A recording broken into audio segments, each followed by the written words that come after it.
I've always loved hiking. For me, there's nothing quite like the solitude of the wilderness. The crunch of leaves underfoot, the clean smell of pine, and the feeling of freedom that comes from being miles away from civilization. It's my way of clearing my head when life feels too noisy. But sometimes, solitude isn't comforting. Sometimes, it's unsettling. This story happened a few years ago in late October. I had just turned 34 and decided to treat myself to a solo weekend hike in a remote part of Colorado. The trail I chose was one I hadn't explored before, but it had been recommended in a few online forums for experienced hikers. It was supposed to be lightly trafficked, challenging, and beautiful, perfect for someone like me looking to escape for a couple of days. The drive to the trailhead took longer than I expected. The road was rough, winding through dense forest and climbing steadily into the mountains. By the time I arrived, the sun was already low in the sky. There was no one else there, not another car in sight. That suited me fine.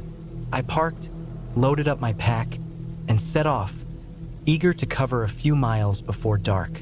The trail started out well enough, cutting through a thick stand of evergreens before opening up to a breathtaking view of the valley below. The air was cool and crisp, and the light had that golden, late afternoon quality that made everything feel peaceful. I felt good, energized. About an hour in, the trail began to climb steeply, switchbacking up the side of a rocky ridge. The trees thinned out here, replaced by scraggly bushes and jagged boulders. As I climbed, I noticed the wind picking up, whistling through the gaps in the rocks. By the time I reached the top of the ridge, the sun was dipping below the horizon, and the wind had grown stronger. I decided to set up camp for the night. There wasn't much level ground, but I managed to find a small flat spot sheltered by a cluster of rocks. As I pitched my tent, the wind howled around me, tugging at the fabric and making it a challenge to get everything staked down. Once the tent was secure, I crawled inside, grateful for the barrier against the cold. That night, I barely slept. The wind was relentless, rattling the tent and making eerie, high-pitched noises as it squeezed through the cracks in the rocks. Every so often, I thought I heard other sounds. A faint scraping, like something dragging across the ground, or a muffled thud. I told myself it was just the wind playing tricks on me, but I couldn't shake the uneasy feeling that I wasn't alone. By morning, I was eager to move on. I packed up quickly and set off, determined to put some distance between myself and that ridge. The trail continued uphill, winding through a rocky landscape dotted with sparse trees. About 2 hours in, I came across something that made me stop in my tracks. It was a single hiking boot, lying in the middle of the trail. At first, I thought it was just a piece of trash someone had dropped, but as I got closer, I realized it wasn't old or weathered. It looked relatively new, like it had been left there recently.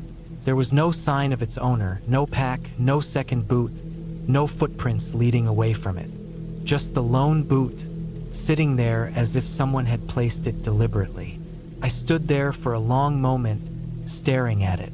Something about it felt off, but I couldn't quite put my finger on why. Eventually, I decided to keep moving. Maybe someone had lost it while struggling with their gear, or maybe it had been carried there by an animal. I didn't want to overthink it. The trail grew rougher as the day went on, narrowing in places and disappearing altogether in others. I had to rely on my GPS and map more than once to make sure I was still on the right path. The landscape felt more remote with every step, and the trees grew denser, their branches forming a canopy that blocked out much of the sunlight. Around midday, I reached a clearing with a small stream running through it. I stopped to refill my water bottles and have a quick snack. The air was still now, and the silence felt heavy. As I sat there, I couldn't shake the feeling that I was being watched. I kept glancing over my shoulder, scanning the trees for movement, but I didn't see anything. The feeling stayed with me as I continued on, the trees closing in around me like walls. The trail began to descend, winding through a narrow ravine. The light grew dimmer, the air colder. I noticed the first traces of snow on the ground, small patches tucked into the shadows where the sun couldn't reach. That's when I found the second boot. It was lying off to the side of the trail, partially hidden by a bush. Like the first, it looked new, and it didn't make sense for it to be there. This time, though, I noticed something else. A faint scuff mark on the ground nearby, like someone had slipped or fallen. I felt a chill run down my spine. The thought crossed my mind that someone might be in trouble, injured and unable to continue. But if that were the case, why hadn't I seen any other signs? No footprints, no gear, nothing? I stood there for a long moment, debating whether to keep going or turn back. In the end, I decided to press on. The trail was supposed to loop back to the trailhead eventually, and I figured I'd report what I'd seen when I got there. The further I went, the more the trail seemed to change. It grew narrower, more overgrown, until it hardly resembled a trail at all. I kept checking my GPS, but the signal was weak, and the terrain didn't match what was on the map. By late afternoon, I realized I was lost. I tried to backtrack, but nothing looked familiar. The trees all seemed the same, and the light was fading fast. My heart raced as I fought the rising panic, forcing myself to focus. I needed to find a spot to camp before it got dark. Eventually, I stumbled upon a small clearing. It wasn't ideal, uneven ground surrounded by thick undergrowth, but it would have to do. I set up my tent as quickly as I could, my hands trembling. That night was the longest of my life. The forest came alive with sounds, branches snapping, leaves rustling, something heavy moving through the undergrowth. I lay in my sleeping bag, every muscle tense, straining to hear over the pounding of my own heart. At some point, I must have dozed off because I woke to a new sound, a low, rhythmic thudding, like footsteps. They were distant at first, but they grew louder, closer. I froze, barely breathing. The footsteps stopped just outside my tent. For what felt like an eternity, there was nothing but silence. Then, slowly, the footsteps moved away, fading into the distance. When dawn finally came, I packed up and left without eating or drinking. I didn't care about the trail anymore. I just wanted to get out of there. I used my compass to head west, hoping it would eventually lead me back to the trailhead. Hours later, I stumbled onto a dirt road. My relief was short-lived when I saw the boot prints, 2 sets side by side, heading in the same direction I had come from. I flagged down the first car I saw, a park ranger, and told him everything. He nodded grimly and said they'd investigate, but I never heard anything more. Even now, I don't know what I encountered out there. Maybe it was just an unlucky coincidence, or maybe someone or something was following me. All I know is that I haven't gone hiking alone since.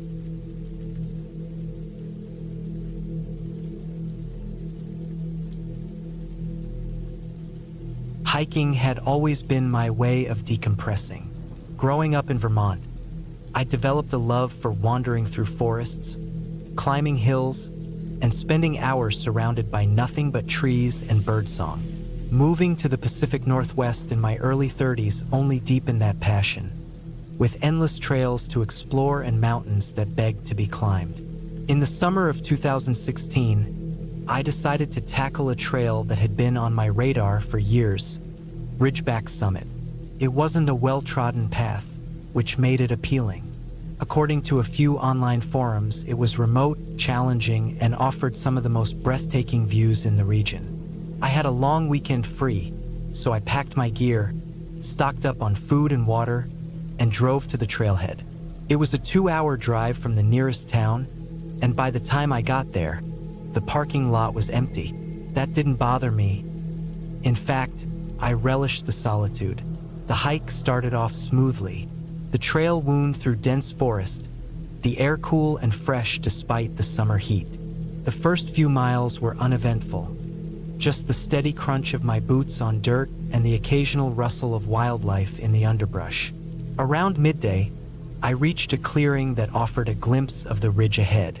It was steep, jagged, and intimidating, but the sight of it filled me with excitement. I stopped for a quick lunch, enjoying the silence as I sat on a fallen log. The forest felt alive, but not in an overwhelming way, just the steady hum of nature doing its thing. I continued my ascent, the trail growing narrower and more rugged as it climbed. The trees thinned out, replaced by rocky outcroppings and scrubby bushes. The sun was high in the sky now, and sweat soaked through my shirt. I paused occasionally to sip water and catch my breath, marveling at the views that grew more stunning with each step. By late afternoon, I reached a plateau just below the summit. The air was thinner here, cooler, and the wind picked up, carrying with it the faint smell of pine and earth. I decided to set up camp for the night. The summit could wait until morning, when I'd be fresh and rested. I found a flat spot near a cluster of rocks that offered some shelter from the wind. After pitching my tent, I boiled water for a simple meal and sat on a boulder, watching the sky turn shades of orange and pink as the sun dipped below the horizon. As night fell, the temperature dropped sharply. I crawled into my sleeping bag, listening to the wind whip around the tent. It wasn't long before I drifted off, lulled by the rhythmic sound of the breeze. Sometime in the night, I woke up. At first, I wasn't sure what had stirred me. The wind had died down, leaving the world eerily quiet. I lay still, straining to hear anything over the pounding of my heart. Then, I noticed it, a faint crunching sound, like footsteps on gravel. My first thought was that it was an animal. Deer were common in these parts, and I'd seen plenty of tracks earlier on the trail. But the steps didn't sound like a four-legged creature. They were slow, deliberate, with pauses in between, as if someone or something was carefully picking their way across the plateau. I sat up, my breath shallow. Grabbing my flashlight, I unzipped the tent just enough to peer outside. The beam of light cut through the darkness, illuminating nothing but rocks and sparse vegetation. The sound had stopped. I told myself it was nothing, a trick of the wind maybe, or my mind playing games. But I couldn't shake the unease that settled in my chest. I zipped the tent back up and lay down, my heart still racing. Sleep didn't come easily after that. When dawn finally broke, I felt a sense of relief. The world outside looked ordinary, bathed in soft morning light.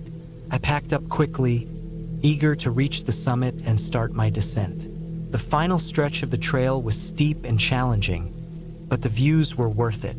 From the top, I could see for miles. Rolling hills, dense forests, and distant mountains shrouded in mist. It was breathtaking, and for a moment, all my worries from the night before faded away. But the descent proved more difficult than I anticipated. The trail was poorly marked in places, and several times I found myself second-guessing my route. Around midday, I realized I'd lost the main path. Instead of backtracking, I decided to forge ahead, thinking I'd eventually reconnect with the trail. The terrain grew rougher, the ground uneven and covered in loose rocks. I slipped more than once, scraping my palms as I tried to steady myself. My water supply was dwindling, and the sun was beating down mercilessly. By late afternoon, I was exhausted and disoriented. I hadn't seen a single trail marker or sign of other hikers in hours.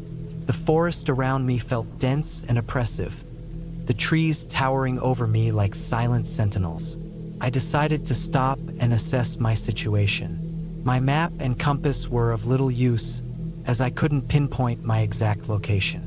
My phone had no signal, which wasn't surprising given how remote the area was. Then I noticed something unusual. A faint path veered off to the right, barely visible through the underbrush. It wasn't marked on my map, but it looked like it had been used recently. Hoping it might lead me back to the main trail, I decided to follow it. The path wound through the forest, growing narrower and more overgrown with each step. Branches snagged at my clothes, and the air felt heavier, almost suffocating. After what felt like an eternity, I emerged into a small clearing. At first, I thought I'd stumbled upon an old campsite. There was a fire ring made of stones, blackened from use, and a tattered tarp hanging from a tree. But as I looked closer, unease prickled at the back of my neck. The site looked abandoned, but not for long. There were empty food wrappers scattered around, a rusted canteen lying on its side, and what appeared to be a weathered backpack leaning against a tree. What disturbed me most was the fire ring. It was cold, but the ashes looked fresh, as if someone had been there recently. I didn't linger. The clearing offered no clues about where I was or how to get back to the main trail. Feeling increasingly uneasy, I decided to keep moving. As the sun dipped lower in the sky, I found myself climbing again. The path grew steeper, the ground rocky and unstable. The forest thinned out, replaced by scrubby bushes and jagged outcrops. That's when I heard it again, the crunching sound. This time it was unmistakable. Slow, deliberate footsteps coming from somewhere behind me. I froze, my heart pounding in my chest. Turning slowly, I scanned the trail with my flashlight. Nothing, but the sound continued, growing closer. I didn't wait to find out what or who was making it. I started moving as quickly as I could, my legs burning with the effort. The footsteps seemed to follow, always just out of sight. Panic set in as the trail disappeared altogether, leaving me scrambling up a steep slope. By the time I reached the top, I was gasping for air, my body trembling with exhaustion and fear. To my relief, I spotted a dirt road cutting through the trees below. It was faint, barely more than a track, but it was a sign of civilization. I stumbled toward it, my legs barely carrying me. When I reached the road, I collapsed onto the ground, too exhausted to care about the dirt and sweat caking my skin. I never saw what or who had been following me. A logging truck eventually came by, the driver startled to see me lying there. He gave me a ride to the nearest town, where I recounted my story to the local ranger station. They listened patiently but didn't offer much in the way of answers. The area was known for its rugged terrain and occasional trespassers, they said. Maybe I'd stumbled onto private land, or maybe it was just my imagination running wild. But I know what I heard. Even now, years later, the sound of footsteps on gravel still haunts me. I haven't been back to Ridgeback summit since.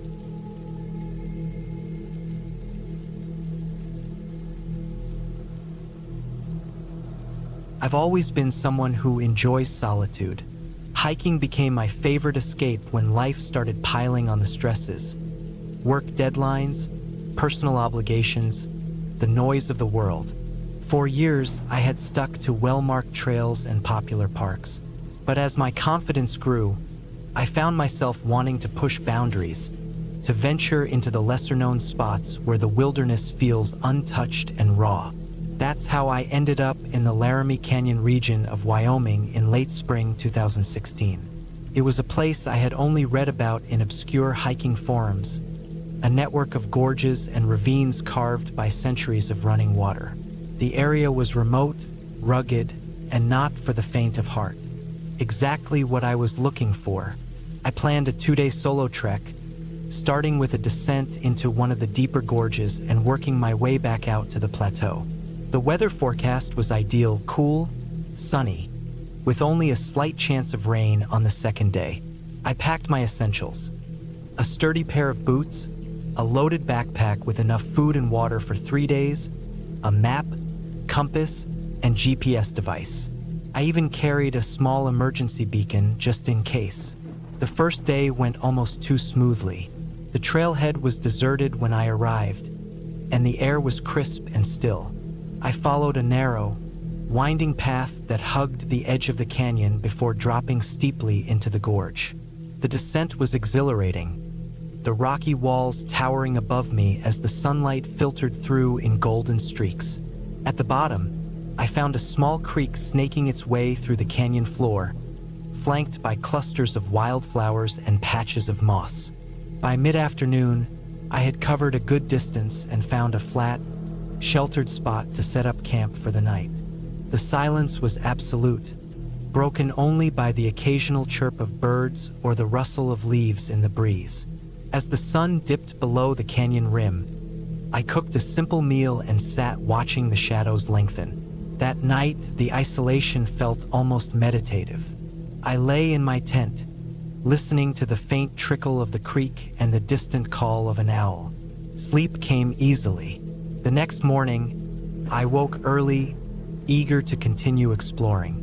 The map showed a secondary trail that looped through a narrower section of the gorge before climbing back up to the plateau. It wasn't marked on my GPS, but the map's hand-drawn lines suggested it would be a challenge worth tackling. As I packed up, I noticed the sky was a little grayer than the day before. The air had a damp, earthy smell, and a faint breeze stirred the canyon floor. I told myself it was nothing to worry about. The weather forecast had only mentioned a slight chance of rain, after all. The first few hours of hiking were uneventful. The secondary trail was rough and overgrown, clearly not as well-traveled as the main path. In places, the ground was uneven, littered with loose rocks and patches of mud. I had to slow my pace, carefully picking my way along the route. Around midday, the gorge narrowed into a stretch known as Raven's Cut, a section I'd read about in the forums. The walls here were steep and close, the trail barely more than a footpath carved into the rock. Water from the creek pooled in sections, forcing me to step carefully to avoid slipping. That's when I noticed the first signs of trouble. The wind had picked up, funneling through the narrow passage with an eerie, hollow sound. The air felt heavier, cooler. Looking up, I saw the sky had darkened considerably, thick clouds rolling in from the west. I debated turning back but decided to press on, thinking I could reach higher ground before the rain started. I should have turned back. The storm came in fast, catching me halfway through Raven's Cut. 1 minute I was walking under a gray sky. The next, the heavens opened up. Rain poured down in sheets, soaking me to the bone within minutes. The trail became a slick, treacherous mess, the water rising quickly in the creek beside me. I tried to push through, leaning into the rain, but the wind was fierce, whipping around the canyon walls and throwing water in every direction. Visibility was nearly zero. Each step felt like a gamble, my boots slipping on the wet rock, and then the trail disappeared. At first, I thought I had simply lost it in the chaos of the storm. I retraced my steps, scanning for the narrow path carved into the rock, but it was gone. A landslide, likely triggered by the rain, had swept it away, leaving nothing but a sheer drop into the rushing creek below. Panic set in as I realized how precarious my situation was.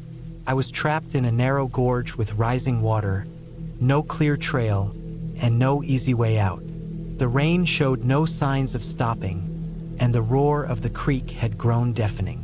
I made the decision to climb. It wasn't a choice so much as a necessity. The gorge walls were steep but not entirely vertical, with enough ledges and outcroppings to give me a fighting chance. I stuffed my gear into my backpack, strapped it tightly, and started up. The climb was brutal. The rock was wet and slippery, and the wind made every movement feel unsteady. My hands ached from gripping sharp edges, and my legs burned from the effort. More than once, I lost my footing, scraping my knees and elbows as I clung to the wall. About halfway up, I heard a low rumble, a sound that froze me in place. I looked down and saw the creek had turned into a torrent, churning with debris. The rumble grew louder, and I realized it was coming from further up the canyon. A flash flood, heart pounding, I climbed faster, adrenaline dulling the pain in my limbs. The roar of the water grew louder, and I could feel the vibrations in the rock. I didn't dare look back. After what felt like an eternity, I reached a narrow ledge about 30 feet above the canyon floor. It wasn't ideal, but it was the best I could do. I pressed myself against the wall, gripping an outcrop for support, and watched as the floodwaters surged through the gorge below, carrying branches, rocks, and even small trees in its wake. The storm raged on for hours. I stayed on that ledge, shivering and soaked, as the rain pelted down. The wind howled, and the canyon seemed alive with the sounds of rushing water and shifting rock. At one point, a massive boulder tumbled into the creek below, sending up a spray of water that reached me even on the ledge. Eventually, the rain began to ease, the storm moving off to the east. The floodwaters receded slowly, leaving behind a muddy, debris-strewn canyon floor. When I was confident the worst had passed, I climbed down carefully, my muscles stiff and aching. The gorge was unrecognizable, the trail completely obliterated. I relied on my map and compass to navigate, using the direction of the creek as a guide. It took me the better part of the day to find my way out.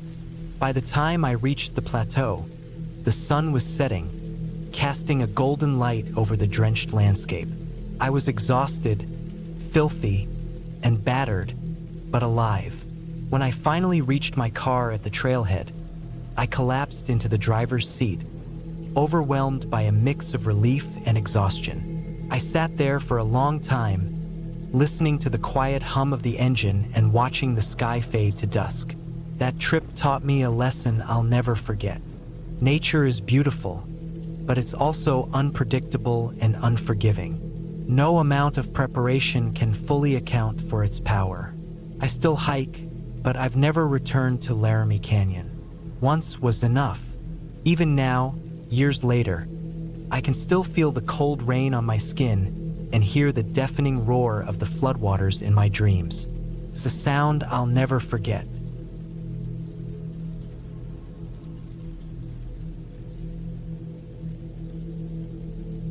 I've always been drawn to the mountains. There's something about the solitude, the challenge of the climb, and the quiet that wraps around you like a heavy blanket once you're far enough from civilization. I'd spent years hiking and camping solo, so when I heard about a remote trail in northern Idaho called the Ridgeback Traverse, I knew I had to try it. The trail wasn't well known. It wasn't even officially marked on most maps. But I'd found a detailed account in a blog written by a hiker who claimed it offered some of the most spectacular views in the state. It was a multi-day hike through rugged terrain, with steep ascents and descents, and a final stretch that ran along a narrow ridge high above the valley. The blog warned it was not for the faint of heart or the ill-prepared. I planned meticulously, as I always did. I packed enough food for 3 days, a lightweight tent, a first aid kit, extra layers, and my trusty GPS. The forecast called for clear skies, so I wasn't too worried about the weather. My plan was to start at the southern trailhead, work my way up to the ridge, and camp just before the final stretch so I could cross it early on the second day. The first day went smoothly. The trail was tough, as expected, with steep climbs and loose rock, but nothing I couldn't handle. The views were incredible. Rolling hills blanketed in dense forests, with distant peaks rising like islands in a sea of green. By late afternoon, I'd made it to a small clearing with just enough space for my tent. The air was cool but not cold, and the sunset painted the sky in shades of pink and gold. That night, as I lay in my tent, I noticed how quiet it was. I was used to the sounds of the forest, crickets, the occasional rustle of leaves, maybe a distant owl, but here, there was nothing. Just the faint whisper of wind through the trees. It wasn't unsettling, exactly, but it made the space feel even more remote, more isolated. The next morning, I woke early, eager to tackle the ridge. After a quick breakfast, I packed up and started hiking. The trail grew steeper and narrower as I climbed, the trees thinning out until I was surrounded by nothing but rocks and scrub. By mid-morning, I reached the ridge. It was breathtaking. The ridge was a narrow spine of rock that stretched for about a mile, with sheer drops on either side. To my left was a valley shrouded in mist, its floor so far below that I could barely make out the trees. To my right, the land sloped down more gently, dotted with boulders and patches of grass. The trail itself was no more than a foot wide in places, with loose gravel that made every step a test of balance. I paused to take it all in, snapping a few photos before carefully stepping onto the ridge. My heart pounded, not just from the effort but from the sheer exhilaration of being there. One wrong step could send me tumbling into the abyss, but the views made it worth the risk. The first half of the ridge was uneventful. I took my time, placing each foot carefully and using my trekking poles for stability. But about halfway across, I noticed something strange. A rock cairn stood in the middle of the trail. It was small, no more than 3 or 4 stones stacked on top of each other, but it caught my attention. I hadn't seen any other hikers since starting the trail, and the ridge was so narrow that it seemed unlikely anyone would stop here long enough to build it. I thought about knocking it over. It was a safety hazard after all, but decided against it. Instead, I stepped around it and kept going. The second half of the ridge was more challenging. The trail sloped downward slightly, and the gravel was looser. At one point, my foot slipped, sending a shower of stones clattering down the slope. I froze, my heart racing, before carefully regaining my footing. When I finally reached the end of the ridge, I breathed a sigh of relief. The trail widened and sloped downward into a sheltered grove of trees. I found a flat spot to set up camp and spent the evening reflecting on the day. The ridge had been thrilling, but something about it gnawed at me. The cairn, the quiet, the feeling that I wasn't entirely alone. That night, the wind picked up. It started as a soft rustling through the trees, but by midnight, it had turned into a howling gale. My tent rattled and shook, the fabric snapping loudly. I didn't sleep much, worried the stakes would pull loose and send me tumbling into the darkness. At some point, I heard a sound that made my blood run cold. It was faint at first, almost drowned out by the wind, but it grew louder. A low, rhythmic pounding, like someone striking a hollow log. It came from the direction of the ridge. I told myself it was just the wind playing tricks on me, but I couldn't shake the feeling that it was something else. I stayed awake the rest of the night, gripping my knife and flashlight, though I never had to use them. When dawn finally broke, I was exhausted but eager to move on. I packed up quickly and started down the trail, my legs heavy and my mind racing. The trail grew steeper as I descended into the valley, the trees closing in around me. The pounding sound was gone, replaced by the familiar chirping of birds and the rustle of leaves. But the unease didn't leave me. Around midday, I reached a fork in the trail. My GPS indicated the left path would take me back to the trailhead, while the right path wasn't marked. I hesitated, staring down the unmarked trail. Something about it felt off. The trees were denser, the shadows darker, and the air colder. I chose the left path. About an hour later, I noticed movement out of the corner of my eye. A figure, just a glimpse, disappearing behind a tree. My heart leapt, and I stopped, scanning the forest. Nothing. I told myself it was just my imagination, but I couldn't shake the feeling of being watched. I quickened my pace, my senses on high alert.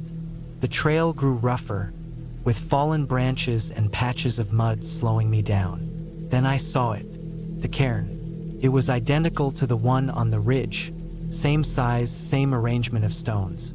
But this one was on the left side of the trail, just a few feet off the path. My stomach churned. There was no way I'd come this far only to double back. I glanced at my GPS. It said I was on track, but the sight of the cairn made me doubt everything.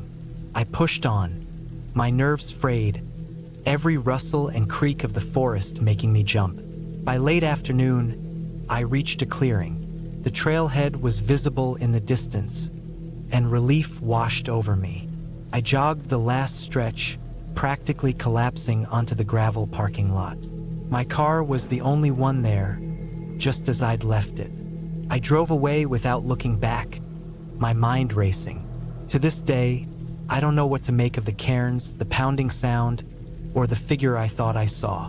Maybe it was all in my head, a mix of exhaustion, isolation, and nerves. Or maybe there was someone or something out there watching, waiting. I haven't told anyone about what happened on the Ridgeback Traverse. I'm not sure they'd believe me if I did, but one thing is certain, I won't be going back.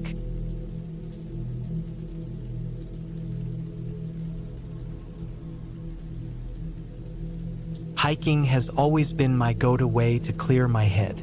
There's something about the steady rhythm of walking, the rustle of leaves, and the vastness of the wilderness that makes the chaos of everyday life seem distant. I was 27 that summer in 2017, a time in my life when things felt unsteady. Too many decisions to make, too many responsibilities piling up. I thought a solo hike on a trail I hadn't explored before might be the reset I needed. Broken Ridge Trail, tucked away in the northern Rockies, seemed perfect. It wasn't on most people's radar, just a faint path winding up through pine forests, over rocky outcrops, and into the high alpine. I'd read about it on a hiking forum where experienced hikers exchanged stories of their off-the-grid adventures. The day I arrived, the sky was overcast, and the air felt thick with the threat of rain. The trailhead was little more than a dirt clearing, with a single faded sign marking the start. There was no one else around, which suited me fine. I had packed for 2 days, intending to camp overnight near the summit and hike back down the next day. The trail started gently, weaving through stands of tall pines and crossing the occasional bubbling creek. My pack was heavy, but my spirits were high. The quiet of the forest was a welcome change from the constant noise of city life. About 3 hours in, the trail began to climb steeply. The trees thinned, replaced by scrubby bushes and jagged rocks. I paused to catch my breath and take in the view. The valley below stretched out in shades of green and gray, and in the distance, the ridge loomed, its rocky spine cutting across the sky. That's when I noticed something odd. The trail, which had been clear and well-trodden, suddenly seemed less distinct. The dirt path blended with the surrounding rocks, and I found myself scanning the ground, looking for signs of other hikers. Scuffed stones, bent grass, anything. There was nothing. I shrugged it off and pressed on, assuming the trail would become clearer further ahead. But as I climbed, the faint path seemed to vanish entirely. I checked my map and GPS, which confirmed I was roughly where I should be. Still, something felt off. By late afternoon, I realized I hadn't seen a single trail marker in hours. I stood on a rocky outcrop, turning in slow circles, trying to match the terrain to my map. The landscape was a maze of ridges, gullies, and jagged peaks, all looking frustratingly similar. The wind picked up, carrying a chill that hinted at rain. I decided to find a spot to set up camp before the weather turned. I wasn't worried yet. I'd been off trail before and always managed to find my way back. I picked a flat patch of ground near a cluster of boulders that offered some protection from the wind. After pitching my tent and eating a quick dinner, I crawled into my sleeping bag, hoping to get an early start in the morning. That night, the wind howled through the rocks, a constant, mournful wail that made it hard to sleep. I dozed fitfully, waking often to the sound of shifting stones or rustling bushes. At one point, I thought I heard something heavier, like footsteps, but I convinced myself it was just my imagination. Morning came gray and cold. Low clouds clung to the ridge, obscuring the view. I packed up and set out, determined to find the trail. But the landscape was disorienting, every direction looking like the last. By midday, I had to admit I was lost. The anxiety that had been simmering under the surface began to bubble over. My GPS still worked, but it was of limited use in such rugged terrain. The batteries were also draining faster than expected, likely from the cold. I decided to head downhill, reasoning that I'd eventually hit a creek or river that would lead me out. The descent was slow and treacherous, the loose rocks shifting under my feet. The clouds thickened, and a light drizzle began to fall, making the rocks slick. As the hours dragged on, the forest seemed to close in around me. The trees grew denser, their twisted roots snaking across the ground like traps waiting to catch my boots. I stumbled often, my legs growing weaker with each step. Then I saw it, a clearing up ahead, a break in the oppressive wall of trees. I pushed forward, desperate for a better vantage point. But as I stepped into the open, my heart sank. The clearing wasn't natural. It was the site of an old landslide, the ground littered with jagged rocks and fallen trees. In the middle of the chaos was a rusted metal frame, what looked like the remains of a tent. I approached cautiously, my stomach twisting. The tent had collapsed long ago, its fabric rotted away, leaving only the frame and a few tattered scraps.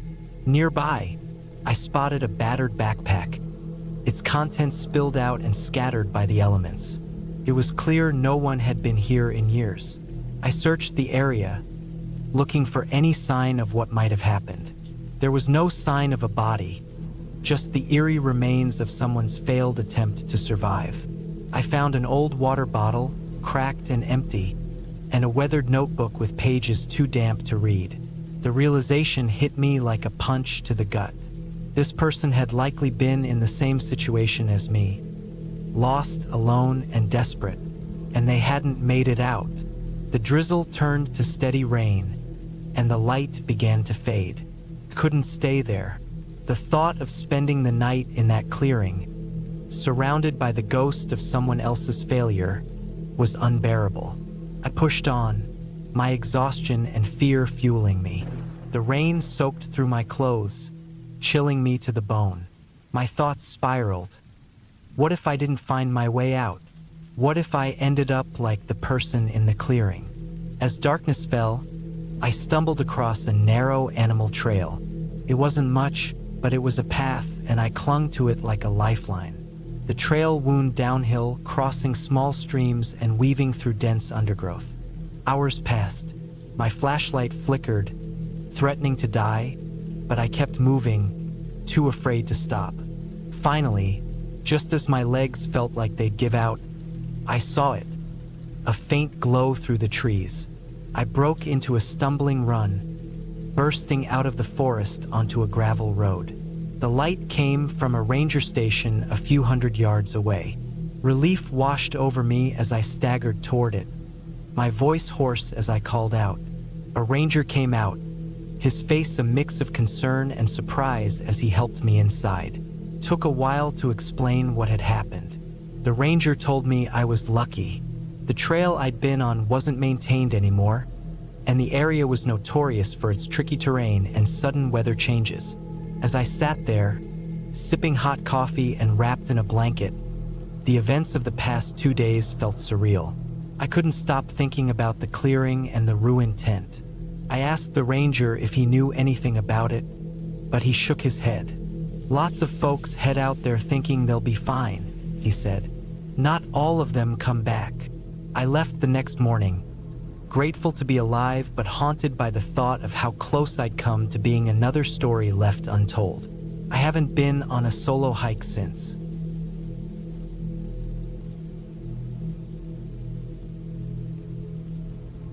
Hiking had always been my way to reset my mind. No emails, no notifications, no constant buzz of city life. Just me, the trail, and the steady rhythm of my boots on the dirt. In the summer of 2016, I decided to take on the Ridge Trail, a challenging route in Wyoming that wasn't marked on most maps but was well known among serious hikers. It was rugged, remote, and exactly what I needed. I'd read about the trail on an online forum for backcountry enthusiasts. Most described it as tough but rewarding, with breathtaking views and an isolation that made it feel like you were the only person left in the world. That last part was what sold me. I packed my gear for a 2-day hike and set out early on a Friday morning. The trailhead wasn't marked, just a dirt pull-off near a bend in the road. I parked, checked my gear, and started walking. The path was faint in places, overgrown with wild grasses and lined with jagged rocks. It was a steady climb, the trees thinning as I gained elevation. By noon, I was deep into the trail. The views were everything I'd hoped for. Rolling valleys below, jagged peaks in the distance, and not another soul in sight. I paused for lunch on a flat rock, enjoying the sound of the wind rustling through the trees. That afternoon, the trail became steeper and less defined. In some spots, I had to scramble over loose rocks or navigate around fallen trees. But I didn't mind. The harder the hike, the better it felt to conquer it. By the time the sun started to dip, I was nearing the ridge, a narrow stretch that curved along the mountain's edge. My plan was to set up camp at the base of the ridge, where a small clearing offered enough flat ground for my tent. When I reached the clearing, I noticed something odd. The area was littered with broken branches, as if a storm had blown through recently. But the trees around the clearing looked untouched. There were no signs of lightning strikes, no scorch marks, just a scattering of snapped limbs and debris. It was strange, but I didn't dwell on it. I pitched my tent, cooked a quick meal, and watched the sunset. The colors spread across the sky like fire, the peaks glowing red and orange before fading to deep blue. It was the kind of beauty that made the struggle of the hike worth it. As night fell, the temperature dropped. I crawled into my sleeping bag, listening to the faint rustle of leaves and the occasional hoot of an owl. Sleep came easily after the long day. I woke up suddenly in the middle of the night. At first, I wasn't sure what had roused me. The forest was silent, too silent. No wind, no insects, nothing. I lay there, staring at the dark ceiling of my tent, my heart pounding for no reason I could pinpoint. Then I heard it, a crunch.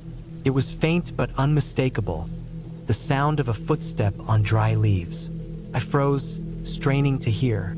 Another crunch, closer this time. It wasn't the quick, scuttling noise of an animal. It was deliberate, slow. My mind raced through the possibilities. Another hiker? A bear? I reached for my headlamp and flicked it on. The inside of the tent lit up, but the zipper was still closed. Whatever was outside, I couldn't see it. I debated whether to make a noise, hoping to scare it off, but fear rooted me in place. The footsteps stopped. I waited, my breath shallow. Minutes passed, and the silence returned. Eventually, I convinced myself it was just an animal passing through. I turned off the light and tried to go back to sleep, but the unease lingered. The next morning, I found no signs of an intruder. No footprints, no disturbed ground, nothing. I chalked it up to my imagination or an overreaction to a harmless animal and packed up my camp. The ridge was the toughest part of the hike. The trail was narrow, the drop-off steep, and the wind relentless. But the views were spectacular, with jagged peaks stretching out in every direction. By midday, I was descending into a dense forest on the other side of the ridge.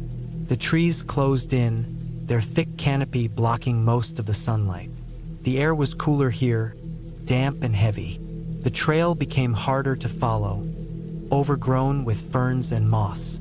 That's when I noticed the first cairn. It was small, a simple stack of rocks balanced on a boulder beside the trail. Cairns weren't unusual in the backcountry. Hikers often used them to mark difficult-to-follow paths. But something about this one felt off. The rocks were stacked in a way that seemed almost precarious, as if they should have toppled over in the wind. I kept moving, but soon I saw another cairn. Then another. They appeared every few hundred feet, each one more elaborate than the last. One was shaped like a crude arch, another like a spire. The further I went, the more elaborate they became. My unease grew with each step. These cairns weren't trail markers, they felt like something else. By late afternoon, the trail had all but disappeared. I was navigating by instinct, using my GPS to keep a general sense of direction. The cairns continued, leading me deeper into the forest. Then I came across the cabin. It was nestled in a small clearing, its weathered wooden walls blending almost seamlessly with the surrounding trees. There were no signs of recent use, no smoke from the chimney, no path leading to the door. I should have turned back then, but curiosity got the better of me. I approached cautiously, my boots crunching on the mossy ground. The door was slightly ajar, creaking softly in the breeze. I pushed it open and stepped inside. The cabin was empty. Inside, the air was stale, the floor covered in a thick layer of dust. A single chair sat in the center of the room, facing a window that looked out into the forest. A pile of rocks, another cairn, was stacked neatly in one corner. The sense of unease was overwhelming now. I felt like I was being watched, though the cabin was empty. My eyes kept darting to the window, half expecting to see someone, or something, staring back at me. I didn't stay long. I backed out of the cabin and practically ran back to the trail, my heart hammering in my chest. By the time the sun began to set, I was completely disoriented. My GPS was glitching, refusing to lock onto a signal. The cairns were gone, and the forest felt darker than it should have, even for evening. That night, I didn't set up camp. I kept walking, too unsettled to stop. My flashlight beam cut through the darkness, the trees looming like silent sentinels on either side. At some point, I realized I wasn't alone. I didn't hear footsteps this time, just a presence, a sense of something moving parallel to me in the trees. I'd catch glimpses of movement out of the corner of my eye, a shadow here, a flicker of motion there. Every time I turned my head, there was nothing. The fear was suffocating, but I forced myself to keep going. When dawn broke, I was exhausted but relieved to see the edge of the forest ahead. The trees thinned, giving way to an open meadow. I stumbled out of the woods and collapsed onto the grass, the sunlight warm on my face. Looking back, the forest seemed darker than it should have, as if the shadows were still clinging to the trees. I never figured out what happened on that trail. The cairns, the cabin, the presence in the woods. I can't explain any of it. I've tried to rationalize it, to convince myself it was just my imagination, but the feeling of being watched was too real to ignore. I haven't gone back to the Ridge Trail since, and I don't plan to. Whatever's out there, I want no part of it.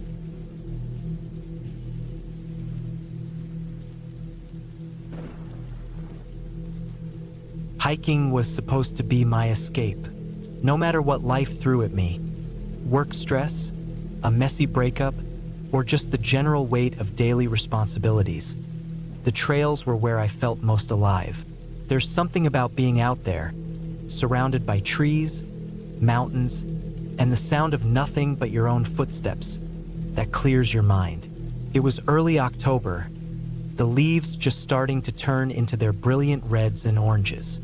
I had taken a Friday off work to spend a long weekend hiking a new trail in Wyoming's Bighorn Mountains. The Ridge Trail wasn't officially marked on most maps, but I had read about it on a local hiking forum. It was described as moderately challenging with stunning views at the summit. The thought of fewer crowds and a little solitude sounded perfect. I arrived at the trailhead late in the morning. It was quiet, only one other car parked nearby. I figured it belonged to someone already ahead of me on the trail. With my pack secured, I set off. The air was crisp, the kind of cold that feels good once you start moving. The trail was narrow and rocky, climbing steadily through a dense forest. The only sounds were the crunch of leaves under my boots and the occasional bird call. By mid-afternoon, I'd reached a clearing that overlooked a wide valley. The view was everything I'd hoped for. Rolling hills blanketed in autumn colors, a river snaking through the middle, and the faint outline of mountains in the distance. I took a break here, eating a protein bar and drinking water while letting the view sink in. After about 20 minutes, I packed up and continued. The trail started to climb more steeply, and the forest thinned out, replaced by scrubby bushes and jagged rocks. As the sun began to dip lower in the sky, I reached a ridge where the wind picked up, making me glad I'd packed a windbreaker. That's when I saw it. A small, weathered sign partially hidden by brush. It pointed to a narrow path that branched off the main trail. The faded lettering read, I hesitated. I wasn't sure this was the trail I'd read about, but it seemed to match the description. The summit was supposed to have the best views, and I had plenty of daylight left. The decision wasn't hard. I turned onto the smaller trail. Almost immediately, the atmosphere changed. The path was rougher, less maintained. Grass and weeds grew in patches, and the dirt was loose underfoot. The trees here were gnarled and twisted, their branches reaching out like skeletal fingers. The wind was stronger, howling as it funneled through the rocks, and the air had a sharper, colder edge to it. Still, I pressed on, telling myself it was just the elevation playing tricks on me. The first mile was tough. The incline was steeper than I'd expected, and the path narrowed to the point where I had to watch my footing carefully. On one side was a sheer drop, and on the other jagged rock walls. The wind whipped around me, carrying with it a strange, faint sound. It wasn't the wind itself, but something else, like distant movement. I stopped to listen, but it was gone as quickly as it had come. Pushing the thought aside, I kept going. By the time I reached what I thought was the summit, the sun was setting, casting a golden light over the landscape. The view was breathtaking, but my focus was drawn to something else. A small, dilapidated structure at the edge of the clearing. It looked like an old fire watchtower, though most of it had collapsed. Only the base and a few rotted beams remained, leaning precariously. There were no signs, no indications of its purpose or history. Curious, I approached it. The ground near the structure was littered with debris, rusted metal, broken glass, and scraps of wood. Among the mess, I spotted an old, weathered backpack. It looked like it had been there for years, the fabric faded and torn. I nudged it with my boot, and a few items spilled out. A rusted canteen, a moldy journal, and what looked like part of a map. I picked up the journal, but most of the pages were illegible, ruined by water and time. One entry, however, was still readable. The handwriting was shaky, the words scrawled unevenly across the page. Trail washed out. Can't find the way back. Spent the night here. Something is watching. A chill ran down my spine. I told myself it was just an overactive imagination fueled by exhaustion and the eerie surroundings. I put the journal back and decided it was time to head down. That's when I realized something was wrong. The wind had picked up even more, howling so loudly it was hard to think. As I looked around, trying to find the trail, I noticed how quickly the light was fading. Shadows stretched longer, and the trees seemed to close in. I retraced my steps, or at least I thought I did. But the path didn't look familiar anymore. The loose dirt and rocks seemed to shift under my boots, and every turn I took led to a dead end or a steep drop. Panic started to creep in. I checked my map, but it didn't show this part of the trail. My GPS was useless, the signal was weak, and the screen flickered before going blank. I tried to stay calm, reasoning that I could find my way back if I just kept moving. Then I heard it, a faint rustling, just beyond the edge of my headlamp's beam. I froze, straining to listen. It wasn't the wind. It was deliberate, like footsteps crunching on dry leaves. I scanned the area, but the darkness was impenetrable. The sound came again, closer this time. I told myself it was an animal, a deer or maybe a mountain goat, but the rational part of my brain was losing ground. The noise didn't match any animal I'd heard before. It was slow, heavy, and deliberate, as if whoever or whatever was out there didn't care about being quiet. I moved faster, nearly slipping on the loose rocks as I tried to find the trail. My headlamp cast jittery shadows that danced like ghosts around me. The rustling followed, always just out of sight. At some point, I stumbled into a narrow ravine. The walls were steep, and the ground was littered with fallen branches. I scrambled over them, trying to put as much distance as possible between me and the noises. That's when I saw it. Ahead of me, partially hidden by a cluster of rocks, was another old sign. This one was even more weathered than the last, its paint peeling and the wood cracked. The words were barely legible, but I could make out enough. My heart sank. I realized I had wandered onto an abandoned trail, one that had likely been closed for years. That explained the lack of maintenance and the eerie isolation. I had no choice but to keep moving. The noises persisted, growing louder and more erratic. Sometimes they were behind me, sometimes to the side, and once, alarmingly, they seemed to come from above. My headlamp flickered, and for a brief moment, I was plunged into darkness.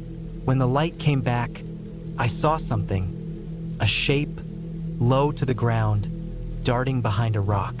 It was too quick to make out, but it was enough to send me into a full-blown panic.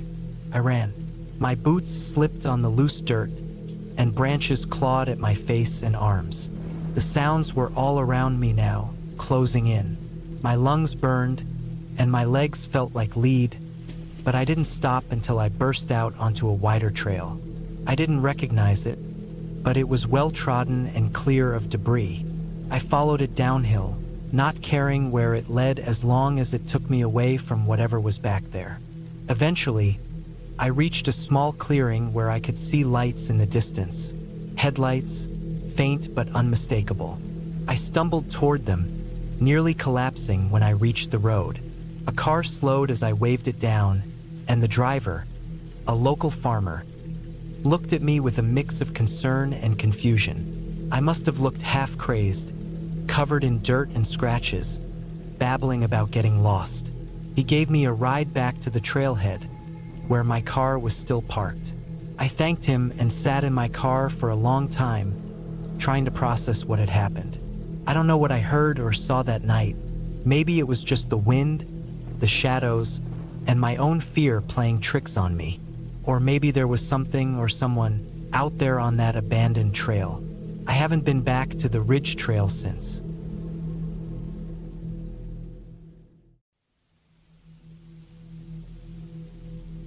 It's been a while since I had taken time for myself. Between the grind at work and life's usual demands, I'd almost forgotten what it felt like to simply disconnect. That's why, when I stumbled across a trail guide while clearing out some old boxes, it felt like a sign. The trail, nestled deep in a remote mountain range, promised stunning views, dense forests, and solitude, the kind of escape I craved. The guide mentioned that the route wasn't particularly popular. That appealed to me. Crowds always felt like they ruined the essence of being out in nature. The less traveled paths held a certain charm, and I was eager to rediscover that. So, I packed my gear, tent, sleeping bag, food, water, a basic first aid kit, and a trusty map, and set off early on a Friday morning. The drive to the trailhead was uneventful at first, winding through small towns that seemed to shrink with every passing mile. Eventually, the paved roads turned to gravel, and civilization thinned out entirely. By the time I arrived, it was late afternoon. There was only one other car in the small dirt lot, a dusty sedan that looked like it had been parked there for days. I didn't think much of it. People often left their cars at trailheads for multi-day hikes. The air was cool and crisp, with that earthy smell of damp leaves. After a quick check of my map and gear, I started on the trail. The first stretch led through a dense pine forest, the trees towering above like silent sentinels. The sound of the gravel crunching under my boots was oddly comforting. Occasionally, I'd hear the rustle of leaves or the chirp of a bird, but otherwise it was quiet. peaceful. About an hour in, I came across a small clearing where I decided to take a short break. I dropped my pack, pulled out a water bottle, and sat on a fallen log. The forest felt alive, but not in an overwhelming way. It was as if the trees and the ground and the sky were all breathing together in a rhythm I couldn't quite comprehend. As I rested, I noticed something odd. A small pile of rocks near the edge of the clearing was stacked neatly, almost deliberately.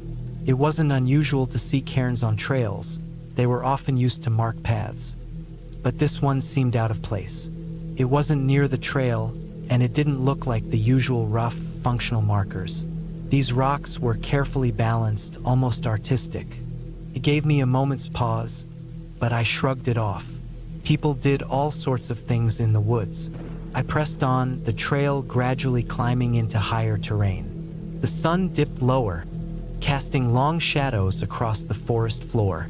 I hadn't seen a single soul since starting the hike, which was both reassuring and a little unsettling. I loved the solitude, but a tiny part of me wished I'd encounter another hiker, just for the brief confirmation that I wasn't the only person out here. By the time I reached a suitable spot to set up camp, it was almost dark. I found a flat area sheltered by a cluster of trees, far enough from the trail to avoid any unexpected visitors.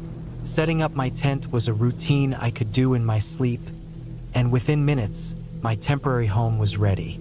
I heated up a simple meal on my portable stove, ate quickly, and crawled into my sleeping bag. The fatigue from the day's hike hit me hard, and I drifted off to the sound of the wind whispering through the trees. I woke up abruptly in the middle of the night. For a moment, I wasn't sure why. The forest was pitch black, save for the faint glow of the moon filtering through the treetops. I lay still, listening. There it was, a faint sound, a crunch like someone stepping on dry leaves. Then silence. I held my breath, ears straining. The sound came again, closer this time. I told myself it was probably an animal. Deer, raccoons, even bears weren't uncommon in these parts. Still, I couldn't shake the unease that crept over me. My heart thudded in my chest as I fumbled for my flashlight. When I finally turned it on, the beam cut through the darkness, revealing nothing but trees and undergrowth. I scanned the area for a few minutes before convincing myself it was nothing. Eventually, I fell back into an uneasy sleep. The next morning, I packed up and continued on the trail. The incident from the night before lingered in the back of my mind, but I brushed it off. I was here to enjoy myself, not to jump at shadows. The trail grew steeper as the day went on, winding through rocky outcroppings and narrow ridges. The views were breathtaking, endless forests stretching out to the horizon, the kind of scenery that made you feel small in the best way possible. By late afternoon, I reached a spot the guide had described as a must-see, a small plateau with a panoramic view of the valley below. I dropped my pack and sat down to take it all in. The sun was beginning to set, painting the sky in shades of orange and pink. It was one of those moments that felt almost sacred, like time had paused just for me. That's when I saw it. In the distance, along the ridge I had just crossed, a figure was moving. At first, I thought it might be another hiker, but something about it didn't sit right. The figure wasn't walking. It was moving quickly, almost darting between the rocks. I stared, trying to make sense of what I was seeing. Then it disappeared behind a boulder. Cold knot formed in my stomach. I hadn't seen or heard anyone else on the trail since I started. It could have been another hiker, but why hadn't I noticed them earlier? And why were they moving like that? I decided not to linger. Shouldering my pack, I pushed on, my pace quicker than before. The trail led downhill now into another dense forest. The trees here were older, their gnarled branches forming a canopy that blocked out most of the remaining daylight. The air was cooler, damp with the scent of moss and earth. As I descended, I couldn't shake the feeling that I was being watched. Every so often, I'd hear faint noises, twigs snapping, leaves rustling, but every time I stopped to listen, the forest fell silent. I told myself it was just my imagination, a byproduct of spending too much time alone in the woods. But the unease grew stronger with each step. I eventually found another spot to camp, though it felt less inviting than the night before. The forest here was darker, the trees packed tightly together. I set up my tent quickly, skipping dinner in favor of getting inside and out of sight. I told myself I was just being paranoid, that the forest was playing tricks on me. But deep down, I wasn't so sure. That night, I barely slept. Every sound outside the tent set my nerves on edge. At one point, I thought I heard faint footsteps circling my campsite, but when I unzipped the tent and shone my flashlight around, there was nothing there, just shadows and trees. The next morning, I decided to cut my trip short. Whatever enjoyment I'd hoped to find out here had been replaced by a growing sense of dread. I packed up and started back the way I came, eager to put distance between myself and the forest. The hike back was uneventful at first. The forest seemed less menacing in the daylight, and I began to feel a little silly for letting my imagination get the better of me. But as I neared the final stretch of the trail, I saw something that stopped me in my tracks. There, in the middle of the path, was another rock pile. This one was larger than the one I'd seen before, and it looked fresh. The stones were clean, without the moss or dirt that usually clung to rocks in the forest. It hadn't been there when I'd passed through this way earlier. I didn't stop to investigate. I walked past it quickly, my eyes scanning the trees for any sign of movement. The sense of being watched was back, stronger than ever. The last mile felt like the longest stretch of my life. When I finally reached the trailhead, I was relieved to see my car still parked where I'd left it. I tossed my gear into the back seat and got in, locking the doors out of habit. As I started the engine and pulled onto the gravel road, I glanced in the rearview mirror. For a split second, I thought I saw something, a figure standing at the edge of the forest, watching me. But when I looked again, it was gone. The drive home was quiet. I couldn't shake the feeling that I'd narrowly avoided something, though I couldn't say what. Maybe it was just the isolation, the natural eeriness of being alone in the woods. Or maybe there was something or someone out there, something that didn't want me on that trail. I haven't been hiking since.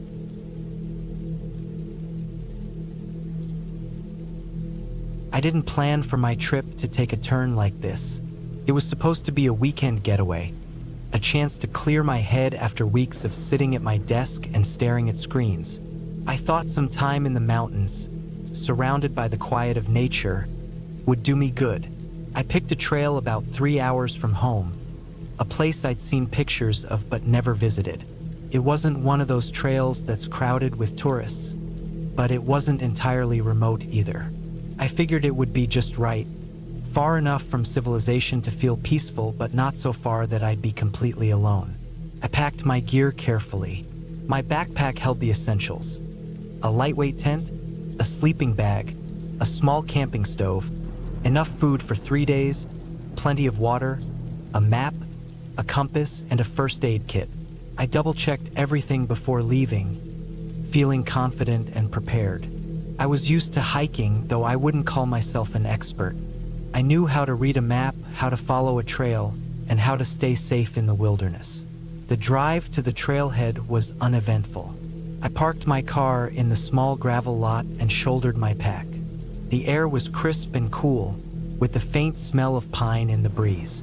It was late September, and the leaves were just starting to turn. The sight of the golden and red foliage against the deep green of the evergreens was enough to make me feel glad I'd come. The first few miles of the hike were as perfect as I'd hoped. The trail wound through a forest of tall trees, their branches arching overhead like a cathedral. The sunlight filtered through the leaves, creating patterns on the ground. I took my time, stopping now and then to take in the views or snap a picture. Occasionally, I passed other hikers going the opposite way. We'd nod or exchange a quick greeting before continuing on. By late afternoon, I reached a spot I'd marked on the map as a good place to camp. It was a small clearing near a stream, flat and sheltered by a ring of trees. I set up my tent and got everything organized. After eating a quick dinner, I sat by the stream for a while, listening to the sound of the water and watching the light fade from the sky. That night, I slept well. The cool air and the steady sound of the stream made for perfect sleeping conditions. When I woke up, the sun was just rising, and the forest was bathed in soft, golden light.